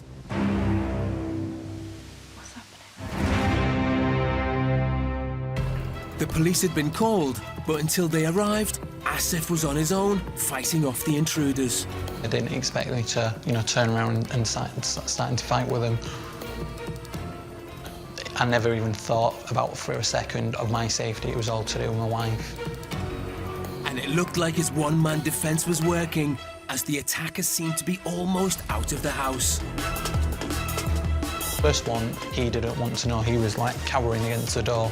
And they then retreated to see what they were going to do next. But they weren't giving up yet, and things were about to turn even more threatening. At that point, I was trying to shut the patio door closed. One of them held it open on the other side, and then one of them pulled out, which appeared to look like a knife to me, and then came towards me and said he's going to kill me. He ran back past the screen, and we're like, oh my God, Asif, are you okay? Are you okay? And obviously he didn't, he literally just whoosh, past the screen and then whoosh, back again. Fearful for his life and adrenaline pumping, Asif ran to the kitchen to find something to protect himself with. He followed me in. I grabbed 2 kitchen knives and turned around and looked at him. Luckily for him, this tactic worked. He then closed the kitchen door and then he then walked out. So at this point, I think they didn't want to know. But the men weren't about to leave quietly as they attacked again. 2 of them holding big bricks. One of them dropped the brick and then he ran off first. And then the other one who was holding the brick threw it at the patio door. Fortunately for us, we have got protective glass, so it's not come through, but should that have been any normal glass, that would have come through and probably knocked me out. Upstairs, Charlotte was panicking about what might be happening. I didn't know what it was, I just heard a massive bang, so at that point I did go downstairs, and what I thought I could do, I honestly don't know, but there was no way I could stay upstairs hearing that sort of noise. As I've gone outside to see where they've gone, Charlotte had come down the stairs, so she then somehow appeared outside, and I just sort of was pushing her to go back inside to make sure she was safe. It was a sigh of relief completely that I could see Asif, stood up. He was absolutely fine and unharmed, and I was still on the phone to the police trying to get the story across and communicate as well at the same time. But there was a complication, meaning help hadn't reached them yet. Unfortunately for us, the police went to the wrong address because so many different neighbours had phoned because the screaming and shouting was so much that no one knew where exactly it was coming from. While they awaited the police, the community rallied round the couple. The next door neighbours came round to check that we were okay, and then another neighbour visited as well. But it was reassuring that people had come round and they do care. And there were still 2 other people anxious to know if the couple was safe. And I could hear the Skype calls, is everything all right, is everything all right? And then I realised the call was still going, so I just sort of said, I'm going to have to come back to you. Once the call was ended, what happened to them? We didn't know whether the people had left or if Charlotte was okay. Obviously, Asif had been okay enough to come and switch off the call. It was just insane, and we could hardly sleep that night, really. When the police finally arrived, when we watched the footage back and showed them, they said well done to Asif, for what he did. But when they could finally take stock of the terrifying ordeal, it hit home for the couple just how lucky they were. All that kept going through my mind is that it could have ended up in such a different way, and I could have lost my husband over it, but so courageous at the same time that he put his life at risk just to save me. That I've been in the street and I'm walking down the street and 3 blokes come at me, I'd probably turn around and run. But if they've come into my home, my wife's there was nothing, whether there were going to be 5, 6, 7 of them. There was never going to get past me to hurt my wife. Belongings can be replaced, people can't. I was upstairs helpless, and he just wanted to make sure that no matter what happened, nobody came anywhere near me.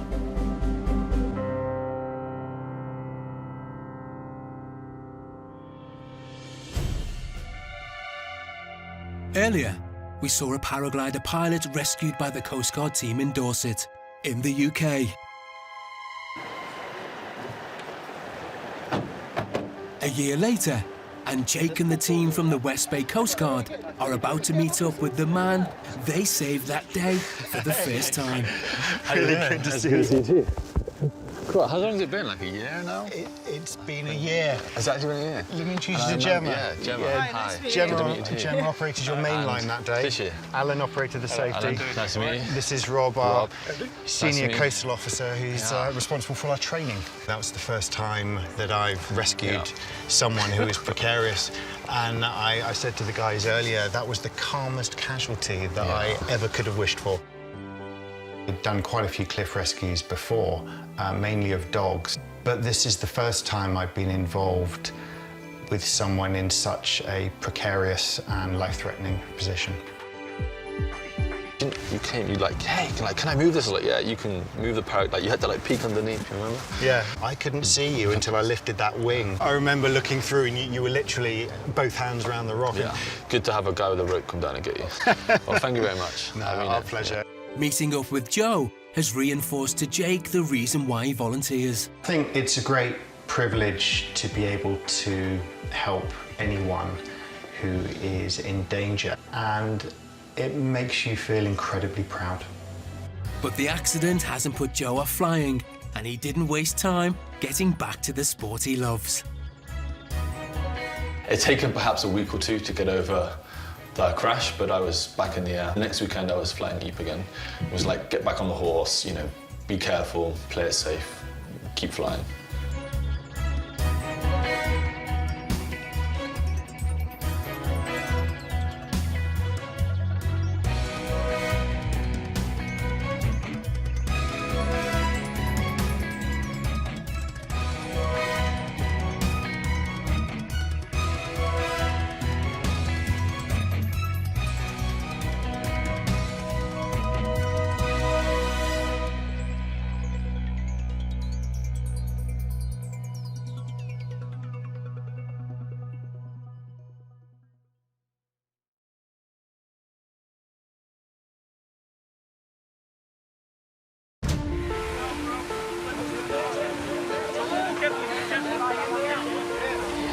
People doing extraordinary things to help others. If he didn't do what he did, we would have died. Heroic acts that have sometimes meant the difference between life and death. And he was just crying, don't let me die, save me, save me. Amazing acts of courage. It was just a natural reaction. This guy needs help. Captured on dash cams, CCTV, and mobile phones. Incredible stories from the UK. He put his life at risk just to save me. And across the world. Mayday, mayday, mayday. All the people that assisted with my rescues that day are my heroes. We genuinely owe our lives to him.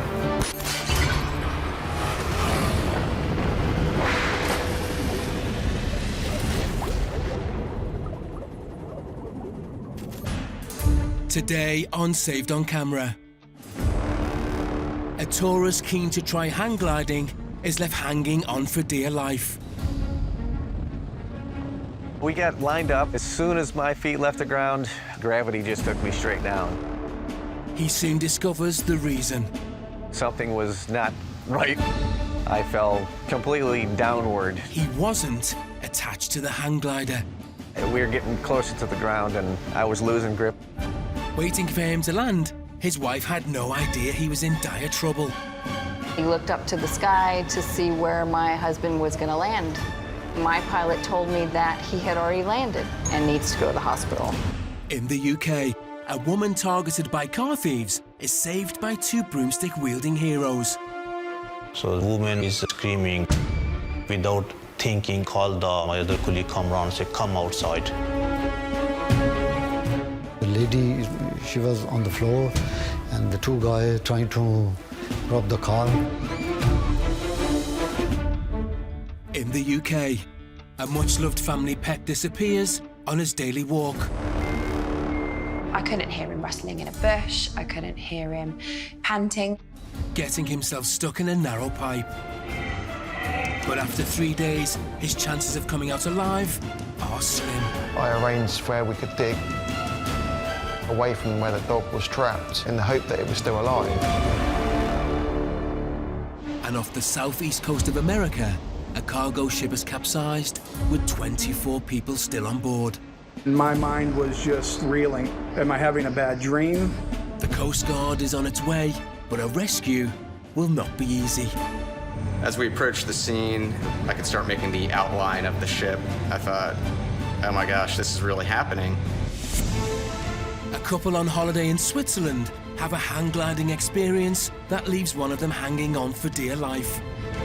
If I lose my grip, I'm a goner. There's no way I'm going to survive this. He told me that was the closest to death he had ever come. Chris and Gail Gerksey from Florida have been married for 27 years. They share a hunger for adventure. We both have an equal passion for being outdoors and trying new things. Me and Gail have been in many adventures. Every time we travel, we like to do something a little different on one of the days. Some vacations are fine just laying on the beach, but other times we like to do something a little adventurous, jet skiing, snowmobiling. We've been up on a hot air balloon. Normally we've been ziplining. We've ziplined in many places. Chris is a bit more of a daredevil than I am. For my 40th birthday, she had purchased me a skydiving excursion, which was really cool. I don't jump out of airplanes. The couple were looking forward to their next adventure to Switzerland. First stop was the alpine village of Interlaken, a mecca for thrill seekers, and there was one activity the couple both had their eye on. I did hear about the hang gliding in Interlaken, and doing my research, it seemed like the best place to do it. She showed me, and I was all in. It looked very cool. We were excited. From everything we've seen, it just looked like a beautiful place. We were excited to get here, and we were excited to try hang gliding for our first time and go tour the country. Despite some last-minute jitters from Gail, the hike up the mountain to the takeoff spot blew them both away. I was a bit nervous about going hang gliding for the first time.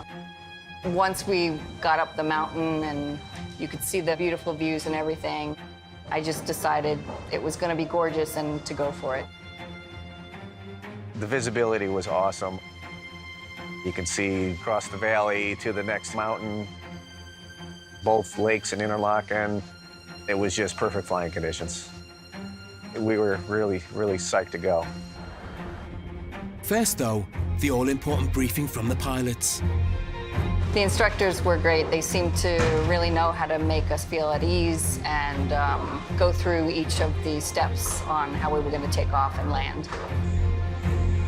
The pilots were walking us through every step and hooking up, putting our harnesses on, and they were explaining everything as they were going.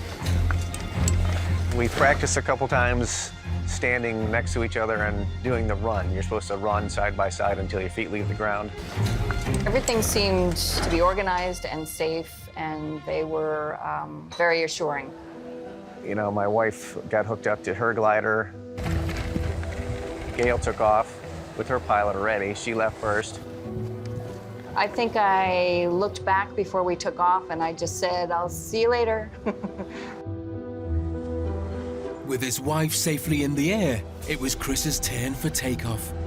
We walked over to the launch area, and we lined up, and it was like, "Are you ready? Go, go, go!" And then we ran until our feet left the ground. But things were about to go terribly wrong.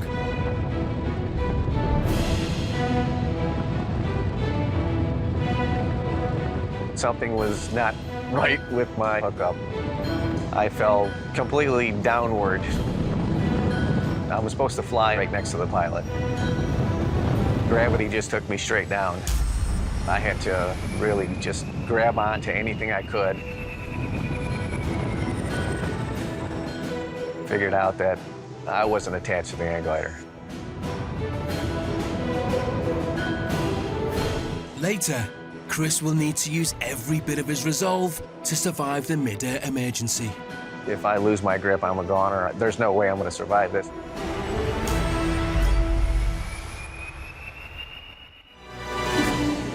In the UK, a woman is under attack at a petrol station by two men who are determined to steal her car.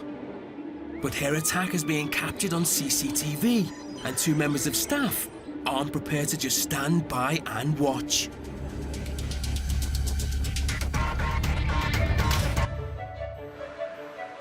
Friends Cameron and Rizalet work at their local petrol station in Birmingham, and it's more than just a job to them.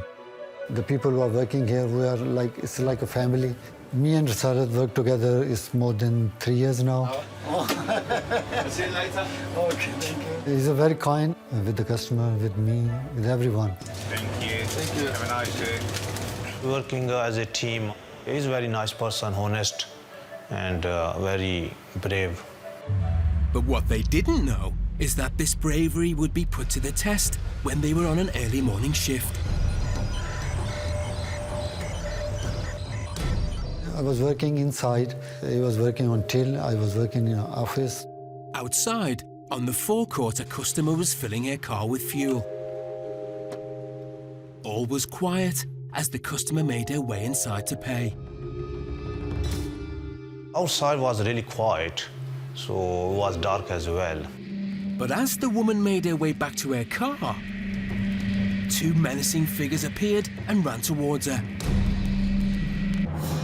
Within seconds, she was thrown to the ground and her car was moments from being taken. Hearing the woman's screams, Rizalet was alerted to the unfolding drama outside. So when the woman is screaming, and quickly, without thinking, I called my other colleague, come around, and say, come outside. Come outside, it definitely means something happened outside in the forecourt. As they ran to help the woman, they grabbed whatever was to hand on the way. The colleagues made their way out as fast as possible and wasted no time in confronting the attackers.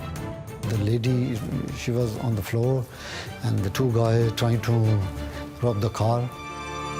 With little thought for their own safety, they ran to the woman's rescue. I never think anything, they have a knife, anything, because I haven't got time to think. We didn't think about our own safety because we are thinking about that lady. But could they help the woman and save her car before the thieves escaped? So I shout, say, get off, woman.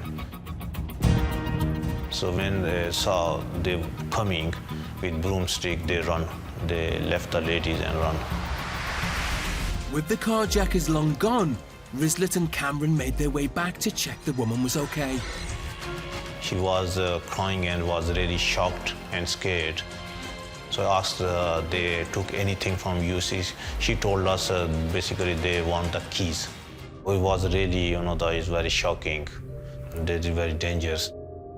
Still a little bit scary as well because police, you can't catch them.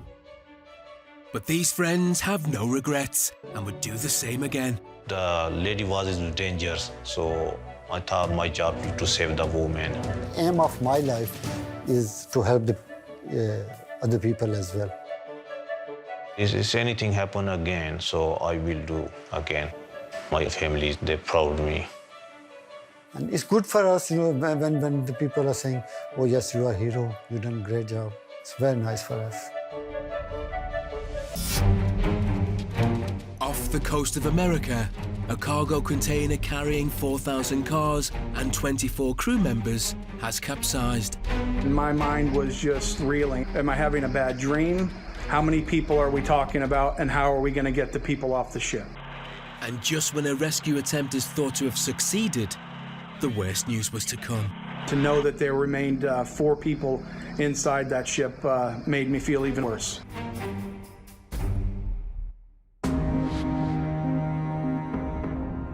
Brunswick, Georgia, on the southeast coast of America, is one of the busiest ports in the country when it comes to the import and export of cars. Each week there's probably between 10 to 12 of those vehicles, carriers, moving in and out of the Port of Brunswick. One such carrier is the Golden Ray, a 72,000-ton cargo ship bound for the Middle East. Just after midnight, it leaves Brunswick Port with 4,000 new cars and 24 crew members on board. But after only 23 minutes at sea, disaster strikes. Captain John Reed was to oversee the rescue operation. Received a call from the captain of the port who told me he had received an initial report that a ro-ro vessel, a roll-on, roll-off vessel, had capsized on its way out of Brunswick. And my mind was just reeling. Am I having a bad dream? How many people are we talking about, and how are we going to get the people off the ship? But this was no dream. This was a nightmare. With 24 lives at stake, Captain Reed dispatched his rescue teams. First to reach the scene is Pilot Lieutenant Rob Minnow. As we approached the scene, I could start making the outline of the ship. I thought, oh my gosh, this is really happening. This is now a race to save lives. The Golden Ray is rapidly taking on water, could sink at any moment, and locating its 24 crewmen is proving a difficult task. We were able to establish communication with the Coast Guard vessel and a tugboat on scene to assess where all the survivors were at. There was a lot of radio chatter going on, and it was really hard to identify locations of the crew members on that ship. But a rapid rescue operation is imperative, as by now, the Golden Ray is listing dangerously. We didn't know the stability of it, and you're looking at this boat that's 70 to 80 degrees on its side. So we decided we wanted to keep our swimmer connected to the aircraft on the hoist hook. Any maneuver by the rescue helicopter needs to be handled with precision. We were able to approach the first crew member from about 150 feet above the water, again 70 to 80 feet above the vessel. But every move Lieutenant Minnow makes could impact the stranded crew still on board the capsized craft. As we get lower, our rotor wash can impact the vessel and start to turn it. Naturally, with a 656-foot container ship, it's not going to affect it that much. However, for the people that were up on the deck railing, less rotor wash that you're putting on them gives them a better chance of not losing any kind of footing or handhold. And lowering the rescue swimmer to the waiting survivors is proving difficult for the flight mechanic.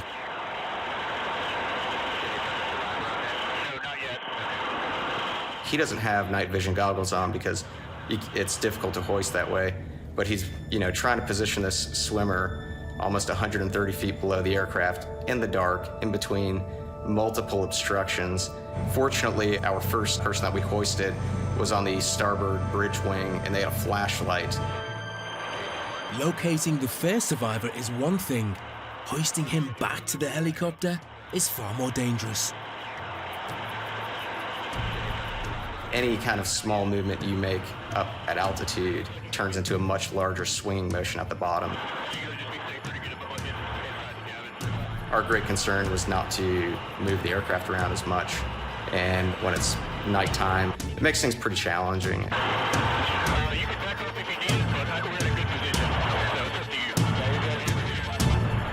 With the first successful rescue, the crew worked through the night to reach the others. But just as they thought they had everyone, they got the worst news. 4 crew members were still on board. Worse still, they were trapped inside one of the most inaccessible parts of the ship, the engine room. Later, the fate of the remaining 4 crew hangs in the balance. We were tapping on the ship, and that was probably 10:30 or 11 in the morning, and we got no responses. In the UK, a spaniel is trapped underground in a pipe. He's been there for 3 days, and his family are desperate to get him back. His whimpers are getting fainter, and the hope of him surviving with no food or water is getting more doubtful by the hour. I never wanted to give up on him, but every which way I turned, a door was closing. There was no way of finding him. Help is on the way from an unusual source, and they are pulling out all the stops to try and save him.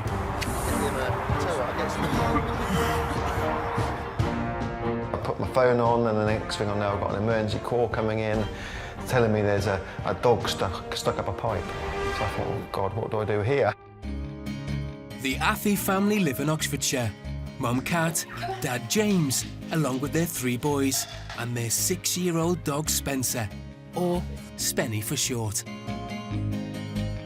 Spenny is my Cocker Spaniel, who is rather crazy. He loves water, he loves running, he loves chasing, he loves being with his boys and his family. Come on, Spen, let's go walkies. Come on.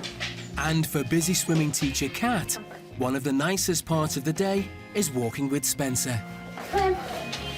Spenny loves a walk. As soon as you say the word walk at home, his ears will prick up, he will do that little head where he puts it to the side, and he's desperate to go.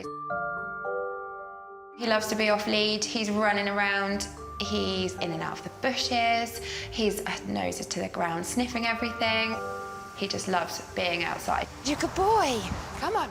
And luckily for them, one of his favourite walks is in the local park, only 2 minutes from their house. Come on. Tilsey Park is quite wooded. It's got some little areas where you can go off and there's quite a lot of bushes. You can tiptoe across streams. The walk also leads on to a much bigger walk all the way up to Sunning Wells. Come on. I know that Spenny can't get himself into too much mischief around here.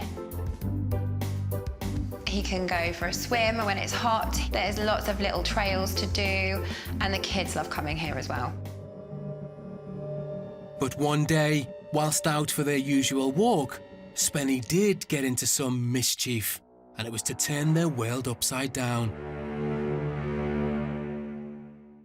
It was Saturday afternoon and we had plans to go to the cinema, so we thought we'd walk Spencer quickly just before we went. Walked across to Tilsey Park. You gonna jump up? Up. Let him off as I normally would and went for our walk. Come on. Off you go. We went over a little bridge and I whistled him and he didn't come. I couldn't hear him rustling in a bush, I couldn't hear him panting. With panic setting in, Kat called a friend to help her search. Went back to where I had originally lost him, and I could hear this faint whimpering.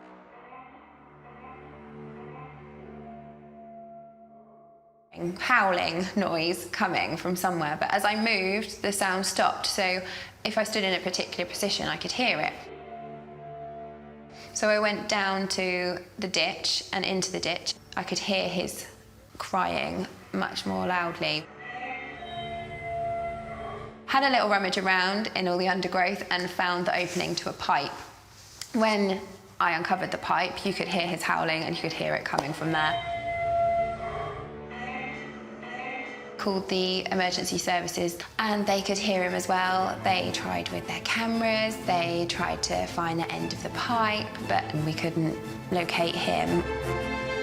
With night falling and the rescue services unable to locate Spencer, the decision was taken to suspend the search until the next day. But after a sleepless night, there was still no sign of Spencer. And after another day of searching, Kat turned to social media. We had got in contact with a local group on Facebook who kind of spread the word about a lost animal, and so lots of help was coming. We met with the fire brigade and they came down to try and help us locate the pipe because of course it was dark, so it was really tricky to see everything. Fearing the worst and knowing that time was not on their side, they were reluctantly about to call it a night for the second time. Never wanted to give up on him, but every which way I turned, A door was closing, there was no way of finding him, and by this time he'd stopped making noise. Later, a desperate plea on social media brings last-minute hope from a special robot camera. They said, let me try and get your dog out. And I thought, if you want to come and try, you can come and try. I'm willing to try anything. High above the Alpine mountains in Switzerland, a thrill-seeking couple were trying hang gliding for the first time, but one of them quickly found themselves in trouble. As soon as my feet left the ground, I was supposed to fly above. I fell completely downward. Then he made a terrifying discovery. Quickly after that, I figured out that I wasn't attached to the hang glider.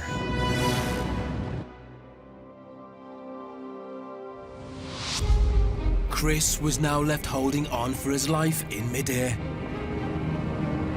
I was just looking to grab onto anything I can. I had a grip on one of his harness grabs. I'm trying to figure out how I'm gonna get through this. At this point, the pilot had become aware of the unfolding emergency and took action. He grabbed at the back of my harness a couple times, and I just, I kind of knew that it was just me holding on. The pilot had a dilemma. He needed to keep hold of Chris, but he also needed to steer both of them in an emergency landing. At first, when he was grabbing onto my harness, he was trying to fly with one hand. We made a quick right turn over some houses. I think because my weight was pulling down so hard on one side, I think he was having some difficulty trying to fly it. Chris suddenly became aware of his surroundings. That first time I looked down and I said, if I lose my grip, I'm a goner. There's no way I'm gonna survive this, or I'll, be in really, really bad shape. So I just tried to concentrate with everything I had and just hold on. Once I got a hold of the bar that went across, which is the landing gear bar, I locked down with my left hand and my right hand, just looking to grab onto anything I can. I had a grip on one of his harness grabs, and I was just trying to figure out how I'm gonna, get through this. The worst thoughts were flashing through his mind. I pictured one time in my head of me falling through the air. But he quickly resolved to fight. Right after that, I just decided that that's not gonna happen, and held on as long as I could. Trying to stay positive, Chris couldn't dismiss the reality that they were now hurtling towards a town, searching for a safe place to land. My pilot was kind of trying to beeline it down to the ground as quickly as he could. He was telling me to hold on, to hang, to grab here. I just couldn't get a good grip with, so as the farther we were going, the farther my right hand was gating down his shoulder, then his side, and then at the very end, I was holding onto the fabric of his pant leg on the back, so that really wasn't doing much for me. As Chris was starting to lose his grip, the pilot was his only hope. He was grabbing onto my safety harness and trying to hold on to me there. At one point, he had to let go totally because we were getting closer to the ground and he needed more control on the glider. Chris was struggling, but knew that a fall even from that height would be fatal. We were getting closer to the ground and I was losing grip with my left hand. When I saw the ground coming up, we were getting closer and closer, and I think another 5 seconds, I would have let loose no matter how high I was. Having almost made it to the safety of the grass, Chris's ordeal wasn't over yet. Once my feet scraped the ground is when it pulled my grip free. I was still holding on when my feet did hit the ground. We were coming in probably, I would say, about 45 miles an hour. So it'd be like jumping out of a car. I kind of hit the ground hard and I tumbled a few times. I sat up and I looked down at my wrist and it was all bulged out and I knew it was broken. Meanwhile, Gail had landed and was unaware of Chris's terrifying ordeal. My flight was absolutely breathtaking. Really had the feeling of flying like a bird. My landing was perfect. I looked up to the sky to see where my husband was going to land.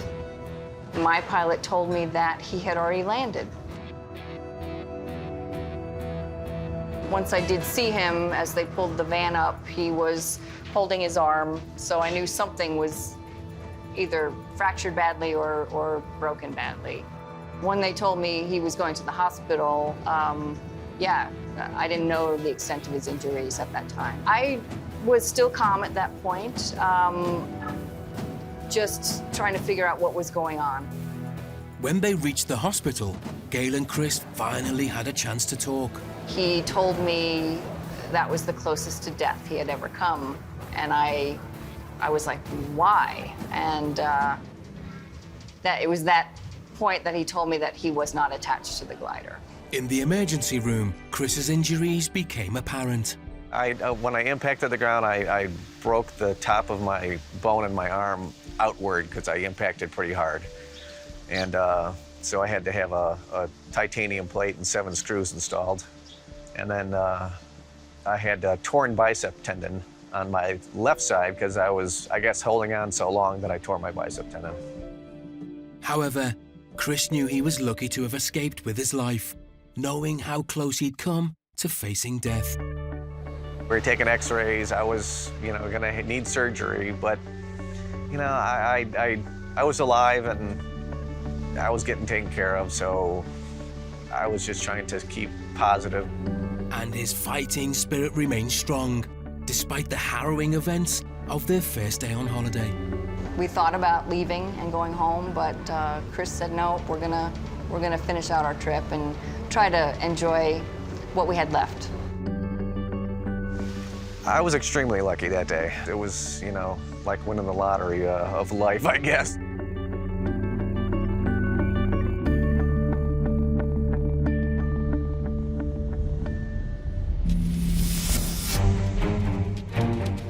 Back in the waters off the coast of Georgia, USA, a mission is underway to rescue 24 crew members of a sinking cargo ship. But devastating news has reached the rescue team. 4 crew members are still trapped on board. As the dawn breaks and the 4 missing crew remain trapped, the situation takes a horrifying turn when fire breaks out. I looked up at the side of the boat and it just started to billow smoke, just huge plumes of smoke. It felt like being in a movie at first, and just watching this smoke screen start to develop. We just happened to be downwind of it, and very quickly I realized that the smoke was starting to come our way and was going to envelop us. Rescuing the remaining trapped crew members is now looking bleak. The sun was coming up, and to see that ship there on the horizon, laying on its side, just made my heart sink. And to know that there remained 4 people inside that ship made me feel even a little worse, because the fire and smoke were really what kind of had us back off. Forced to retreat, the helicopters would need to wait until the fire eventually died down to make another approach and board the hull. A representative of the ship was out there with us, an engineer. He said, let's give it a shot. Let's go ahead and tap on the ship. And we were tapping on the ship, and that was probably 10:30 or 11 in the morning. So nearly 9 hours plus after, and we got no responses. We could hear cars crashing down inside every now and then, but we did not hear tapbacks. There's the chance that this rescue attempt has come too late, and the crew has already perished. But the team are not willing to give up, and their tenacity is about to pay off. That afternoon, crews out there continued to do it and started getting a reply. You would tap 3 times and you would get 3 back. You would tap 4 times and they would get 4 back. And to hear that they had made taps was just a game changer, really, for everyone. To know that, hey, we're not just dealing with a ship now. There's still people alive. With renewed hope, engineers are drafted in to penetrate the thick metal hull in a bid to reach the men. Once again, the Coast Guard helicopter plays its part. Its pilot is Crystal Barnett. We had heard, hey, we have contact with the crew inside, and that was a huge release because it's like, oh, you have contact with the crew, yes, and we have contact with all 4, and they're all alive. So that was definitely like very elating, happy moment. Everybody was really relieved, like, wow, we're not going to have to even cut into a different part of the ship, and they're confirming that all 4 people are alive in the same location, which is honestly kind of lucky that they're all there together and supporting each other in that really horrible environment. But the relief is short-lived. The time became critical because I'm getting the readings that we're getting from the space where the guys are at, and it's telling me, hey, there's a problem here with the air that can't support life.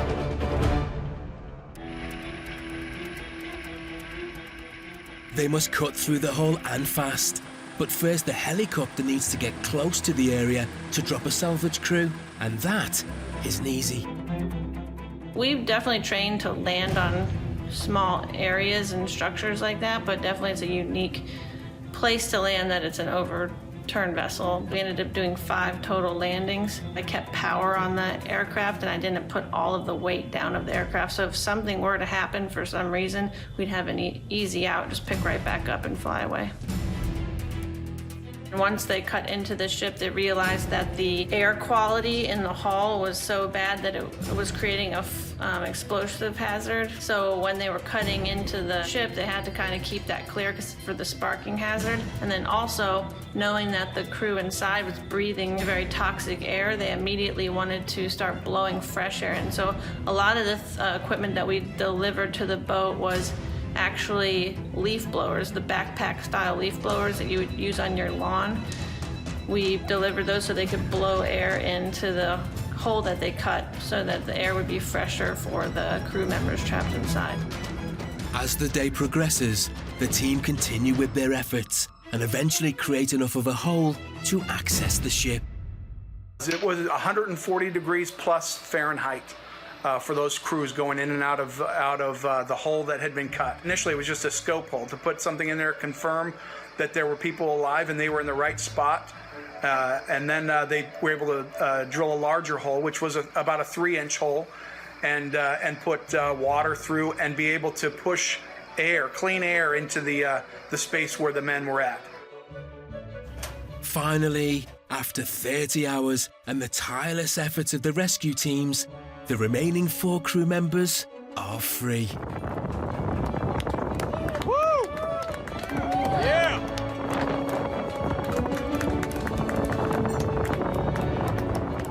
When that last guy came out, and I asked all those guys to stand up there so I could get a picture, and I just said, hey, you guys made it possible, and you've just made the best day of my career. And it truly was. Meanwhile, back in the UK, his family haven't given up hope for a safe return, but time is running out. I never wanted to give up on him, but every which way I turned, a door was closing. A desperate Kat turned once again to social media for help, posting on a local site. This resulted in more offers of assistance, including one that surprised everyone. I then had a message from Thames Water, and they said, let me try and get your dog out. And I thought, if you want to come and try, you can come and try. I'm willing to try anything. And true to their word, they turned out that night, sending their contractors. They had a camera that was on a robot that they put into the end of the pipe. As the robot was going through the pipe, we were all stood there watching the little TV screen in the back of the Thames Water van. And as it kept going through the pipe, it went for over 100 metres, and suddenly you saw Spencer's bottom. You could see that he was shivering and shaking, which was the best news because it meant that he was alive. But although they could see Spencer, there was nothing they could do till daylight, and it meant another sleepless night for Kat. Jason Major speaking.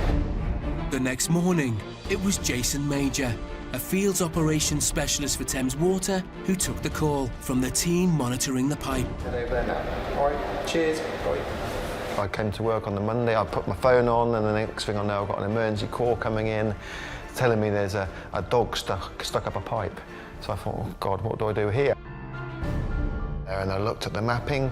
I could see it actually wasn't one of our pipes. So I then had to go in and initiate exactly where the problem is, which was underneath one of the AstroTurf football pitches. So I said, whatever we could do, we must get this dog out somehow. But to get Spencer out, they would need to dig up the pitch. And for that, they would need permission from the owners, Tisley Park. I arranged where we could dig away from where the dog was trapped in the hope that it was still alive. And then once we got the pipe exposed, we cut our window. I wasn't sure whether the dog was alive or not because the camera footage, he was just not moving at all.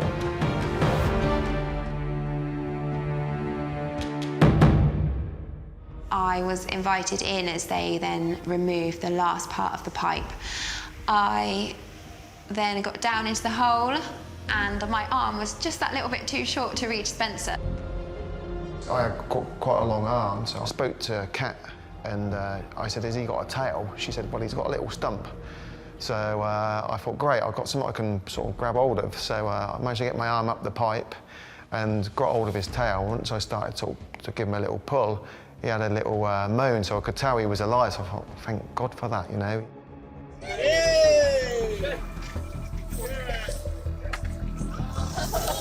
It was great, you know, to see him alive and to hand him to Kat. She was so over the moon that he was okay and safe. And he was shaking and muddy and filthy, but he was very pleased to see me. It was the moment that I've been waiting for 3 days. And a year later, Spencer has made a full recovery from his adventure. He is very much back to normal. You wouldn't think that he'd been through a stressful ordeal. The only thing I do is I don't leave him in the dark. I think that's more down to me. I think if I'd been in the dark for 3 days, I wouldn't want to be in the dark, so I always make sure I leave a light on at bedtime.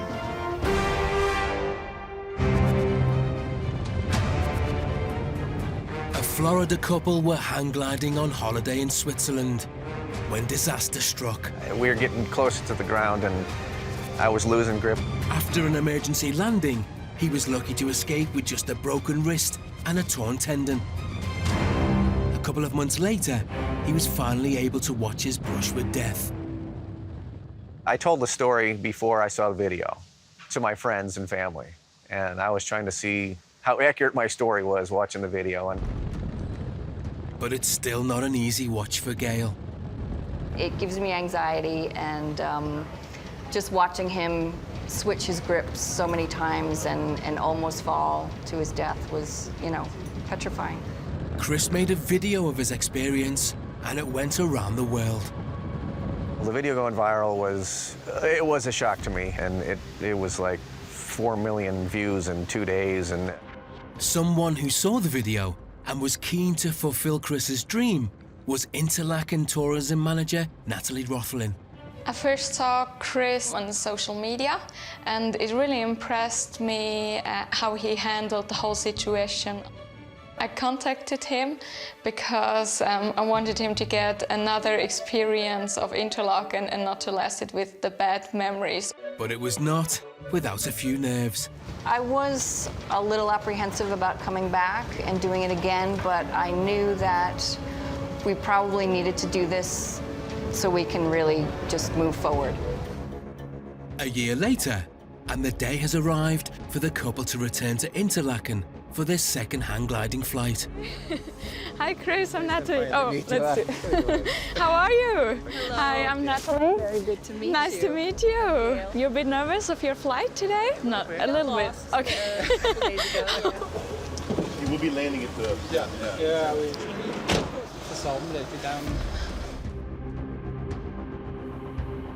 Being back at the exact same takeoff location brought mixed feelings. it is quite surreal being back here to the same spot that we launched from before. Feeling good about it, and then, you know, the butterflies came in a little bit because I was looking down the same runway that I did the original time, and, you know, memories were coming back in my head, so. In my wildest dreams, I didn't think we would come back a year later, but I'm here now, and it's going to be good. It was time to fight the nerves and take flight, but not without a rigid check of his harness. We all checked that we were attached before we flew. Once we did take off, though, it was absolutely fabulous. And we're gonna run on 3, 2, 1, and go, and run, run, run, run. Off we go, hello. Really, really good to see him take off and just soar away like you're supposed to on a hang glider. I felt my harness tugging on my safety vest, so I was quite sure that I was properly hooked up this time. Nerves turned into joy, definitely, when I took off. Just took it all in. The views were spectacular. It is extremely beautiful. You're effortlessly flying through the air.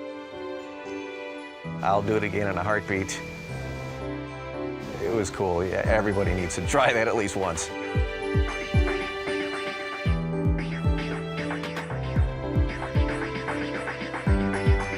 After successfully completing the flight, Chris and Gail's faith in adventure is now fully restored. We would definitely do it again, yeah. We may take lessons now. You never know.